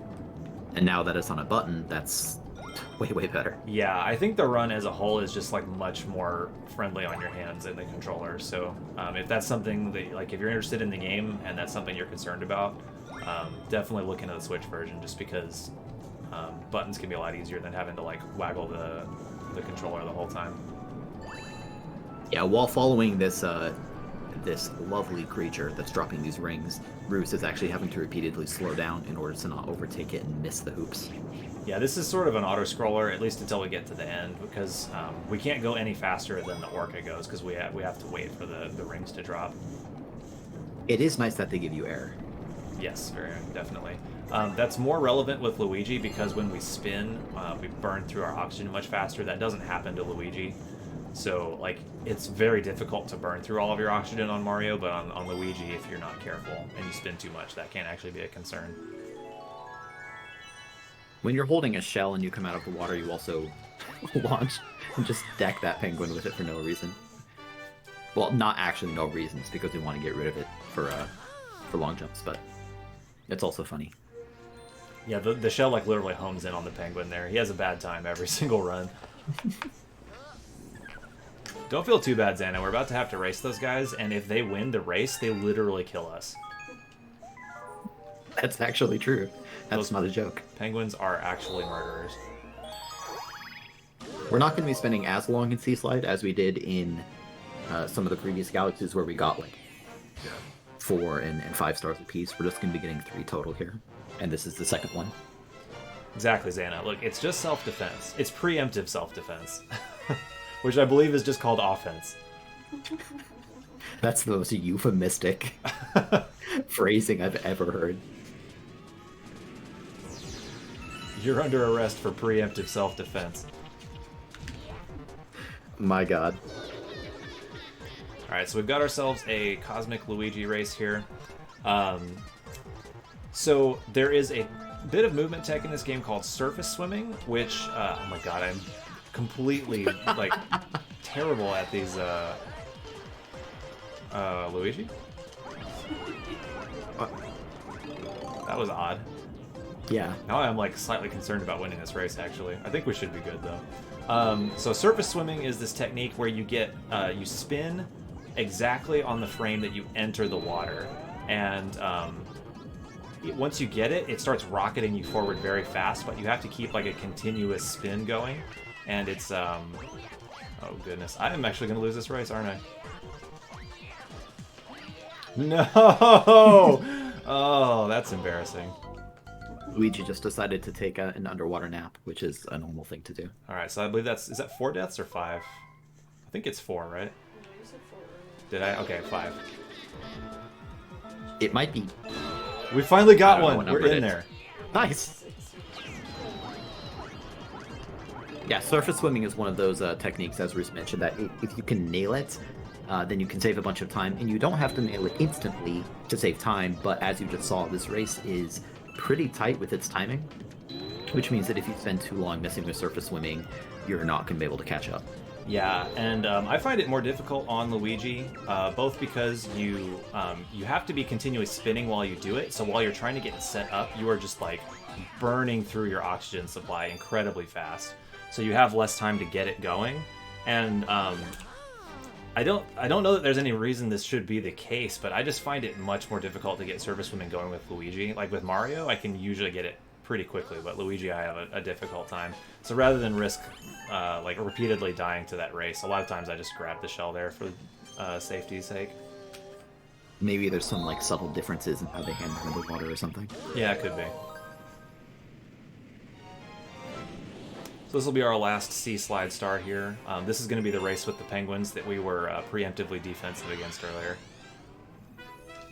Winning this race is like... Unfortunately.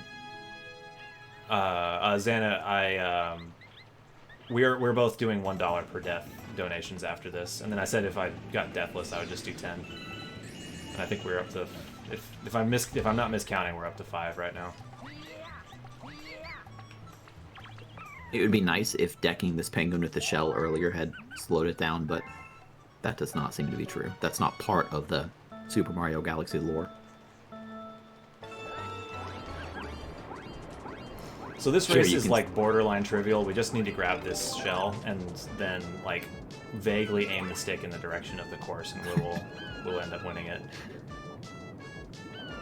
I can definitely see what you mean with this this series of stars being somewhat of a break, especially this one.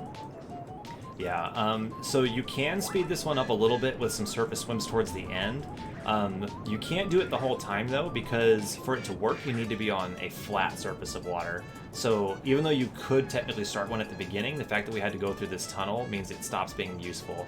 And you can't do it here either because you have to go under this part. So this entire part you would need to have a shell for anyway. But then once we come up and out of the water here, if you wanted to be optimal, you would then start surface swimming at this point. And that would speed up this last little section here if you get it quickly. Here's a question for you, Roos. Is using a shell or spinning repeatedly faster underwater? Holding the shell is faster, I believe, by a little bit. And then the fact that you get to use these little boosters, I think, puts it pretty heavily in the shell's favor. Plus, if you had to actually waggle the Wiimote every time to spin, that's a lot of spinning.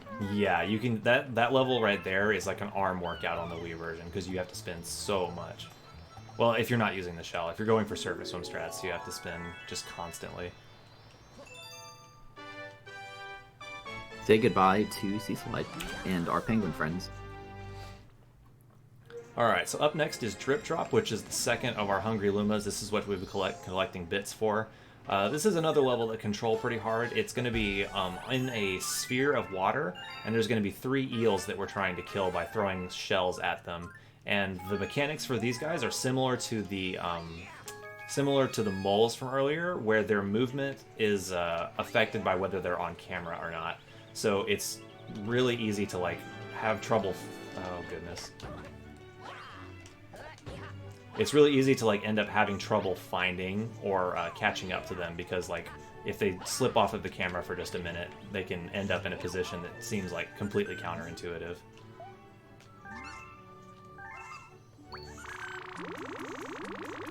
This also marks the point where star bits, well, they kind of already didn't matter. As you saw, we were left with, what, 286? Yeah, I was like OCD collecting way more than we needed to.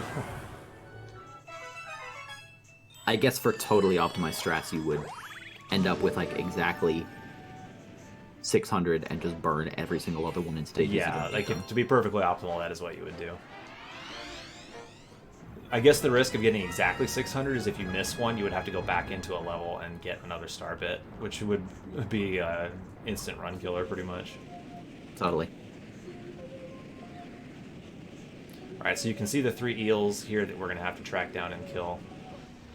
We're going to start by grabbing this shell right here, and then we're trying to come over here and intercept this first one if we can, but the camera is pretty uncooperative there. See if I can catch up to it here. Let's just go with the red shell. That's good. The red shell's home in is going to make this considerably easier. Yeah, because of course it's not just catching the eels. You also have to make sure that you're aiming the right way, which is less of an issue with the red shell, of course.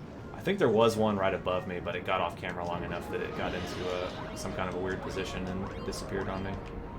Alright, so let's try and find ourselves another red shell here. I know there's one on here. This is a level which can be a little tricky to recover from because, as you've seen, if the cycles don't go exactly as you expect, it can be hard to know exactly where you are to get back to a red shell or find the other eels. Alright, so that'll take off the third one, and we now need to go back to the pirate ship over here. Wait! Oh no, I think I got it off camera before it hit, and so it unloaded because it got off the camera. Oh no. Wow. Alright, there we go. That's unfortunate. That's amazing. It was even homing in on him and everything. I should have just kept him on camera just slightly longer. I didn't know that that you also couldn't hit them while they're off camera. Yeah, I think they fully unload, actually. They're unhittable, and they don't move around appropriately either. See, it's interesting you say that because there was a little moment at the start where I think I saw one of the shadows from one of them abruptly disappear when it went off camera. Yeah, so I think that's what probably happened there. accurate. Alright, so we only have 1 star left, and it is a very quick one. We're just going to talk to Toad to get Luigi to appear in Honey Hive. And then we're going to go do that and just, this is another very fast star, and then we will be on to our very final gauntlet with the Bowser, the very final Bowser level. It's going to have like a pretty tough platforming gauntlet, and then our final Bowser fight. What could that question mark be? a good question. Mark. Ha.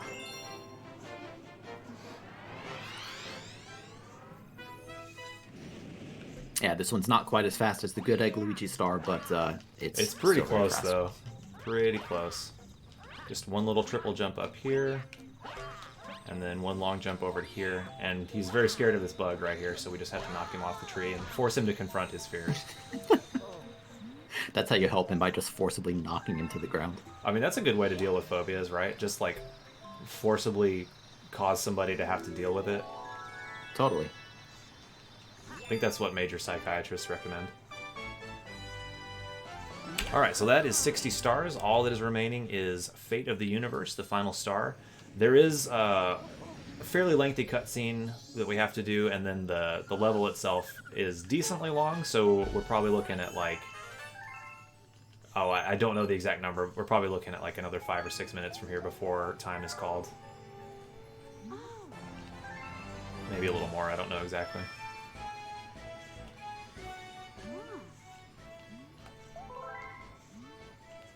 We also get to watch a cool cutscene.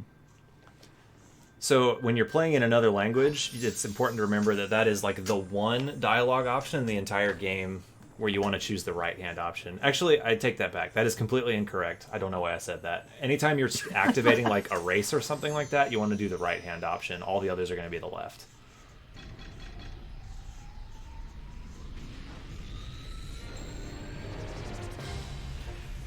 Yeah, Xana, I've heard that like that's a good way to get over arachnophobia, but like here's my thing.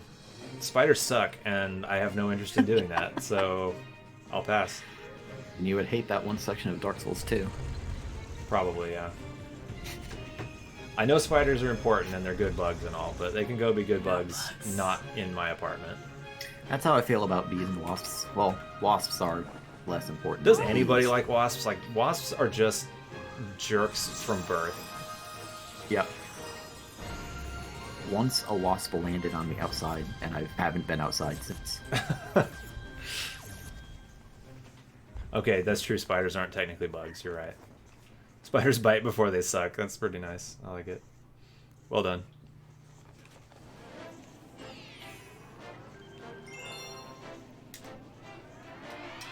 As with many of the Bowser stages, as Roos mentioned, this is a platforming gauntlet that's going to introduce some new mechanics, as well as just kind of being a test of a lot of what we've learned so far. Oh, yeah, scorpions are, like, horrifying. Oh, no! Well, I almost got that, but I unfortunately hit the fire there. Alright, that's 6 now. If you're going to die, dying right at the start of the stage is a good place to do it. If it wasn't very obvious, these spotlights alter gravity, but only within their area. Yeah, so if there are some skips you can do where you go out of them, and there's actually like a much more difficult version of this where you can run along that wall there and try and cut this cycle slightly, but it's pretty tight to do, and I'm just not like in practice enough to make it worth going for, unfortunately. Maybe if I had been running the game like more actively for a while. Whoops. It can be challenging. This is a very fun speedrun, which I think you would agree with as well, Bruce, but the thing about running a roughly 3-hour run is that it can be difficult to devote big sections or big portions of time to doing it. Yeah, so we did a little damage boost there. The reason you saw me jump way out to the left first is there's an invisible wall that you're supposed to go like up and around that planet there. Oh goodness. But by doing that damage boost we just did there, oh god, 7. I got like completely off my normal movement there and it never really recovered. So we'll get to show this off again. You're supposed to go up and around, but by just doing this, we can damage boost around it by just taking one hit on the lava. I think that's become a staple of Mario games at this point too, is abusing lava boosts as skips.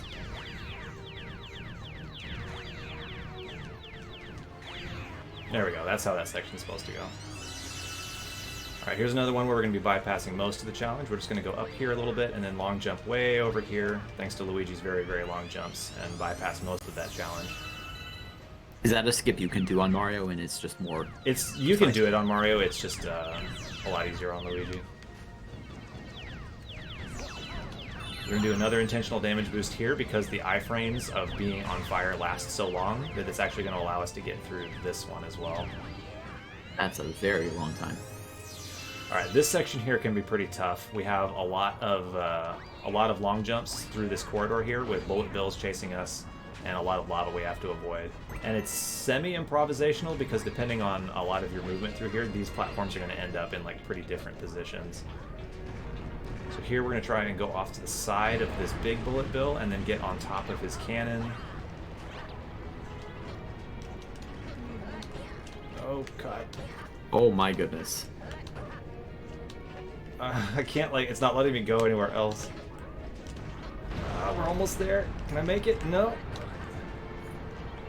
What is happening with gravity right now? Okay, there we go. There we go. We made it. We made it. We salvaged it. It looked like you were sliding on nothing. Yeah, that was very bizarre. Like, there was something... You're not intended to get up on it right there, so you're, like, sliding and your gravity gets very bizarre.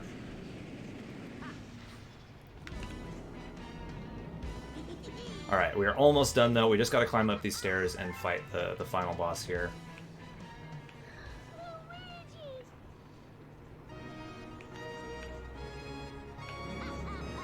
There is a little extra health thing you can grab here, just for extra safety. We are in a marathon, so I suppose I'll just grab that, just so we don't lose a bunch of time if we like accidentally take a few straight hits in Bowser here. It doesn't lose a lot of time, you just come over here and grab that. Okay, whoever designed the stairs here, like, they made them exactly the wrong size, because like you can't long jump up them. You can't triple jump up them because you just end up like taking an awkward number of stairs, and it's like very, very uncomfortable to just like jump up them normally. They could not have been designed like a worse size for how Mario and Luigi's movement works here. Moving on to the final fight, we're going to see more evolution of the same concepts we've seen in the earlier Bowser fights. Alright, stage one is going to be pretty simple. He's just going to like stomp a couple of these lasers out, and then he's going to put himself in a boulder and roll at us, and if we stand about this far away, you just spin and hit him in his vulnerable spot. And then we do a couple of these, and I believe this one only has to be done twice, if I'm not mistaken. I guess this is the example of a non-3-hit fight.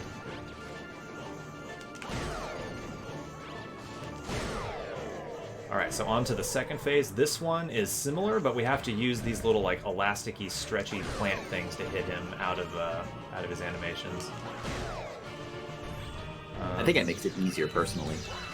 It kind of does, yeah. He can be a little bit... Sometimes he'll like land in a spot where there's not really like a good one that can hit him, but for the most part, it's really no big deal. Alright, so phase 2 is down. Phase 3 is going to be fairly similar to what we've seen on the previous ones. He's going to send out some fireballs and lasers and stuff like that, and then we're going to try to get him to land on the blue lava things here. First, he's going to roll around like this. We don't actually have any way to knock him out of this one, so we just kind of wait until he comes out of it and then stomps. Talk about a fight that would not be a miss in a Final Fantasy universe. Not at all. This track is phenomenal.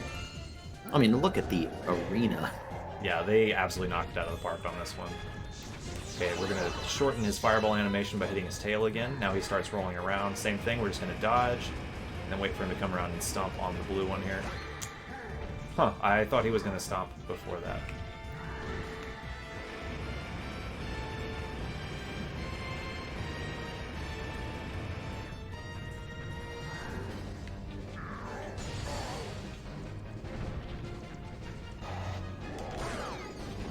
Almost finished. Alright, so that's pretty much done. Time is going to be when I touch the final Grand Star. So we just have a short little bit of cutscene to watch here. So this will be like a mid to high 255 here. Which, You know, relative to the top runners, definitely not a great time. But you know, I was never a top runner of this game. I was more of I was just kind of like a casual speedrunner. So I just sort of enjoyed doing like fairly consistent, reliable strats and racing with friends. So I'm definitely happy with this time for a marathon setting. Grim, thanks for commentating. I really enjoyed having you along. Oh yeah, always a pleasure. Thanks for having me.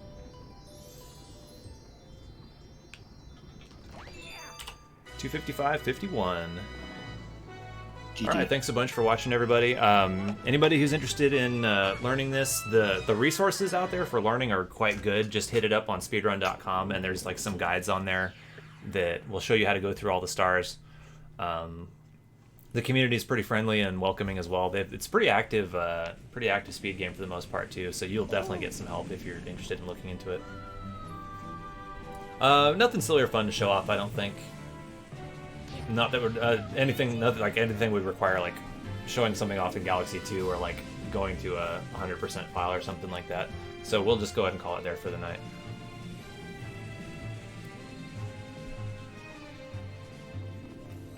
All right, thanks so much for watching, everybody, and thanks for participating in this. You get to sleep. Yeah, I've got work early in the morning too, so I'm definitely going straight to bed after this as well. Thanks for the GGs, everybody.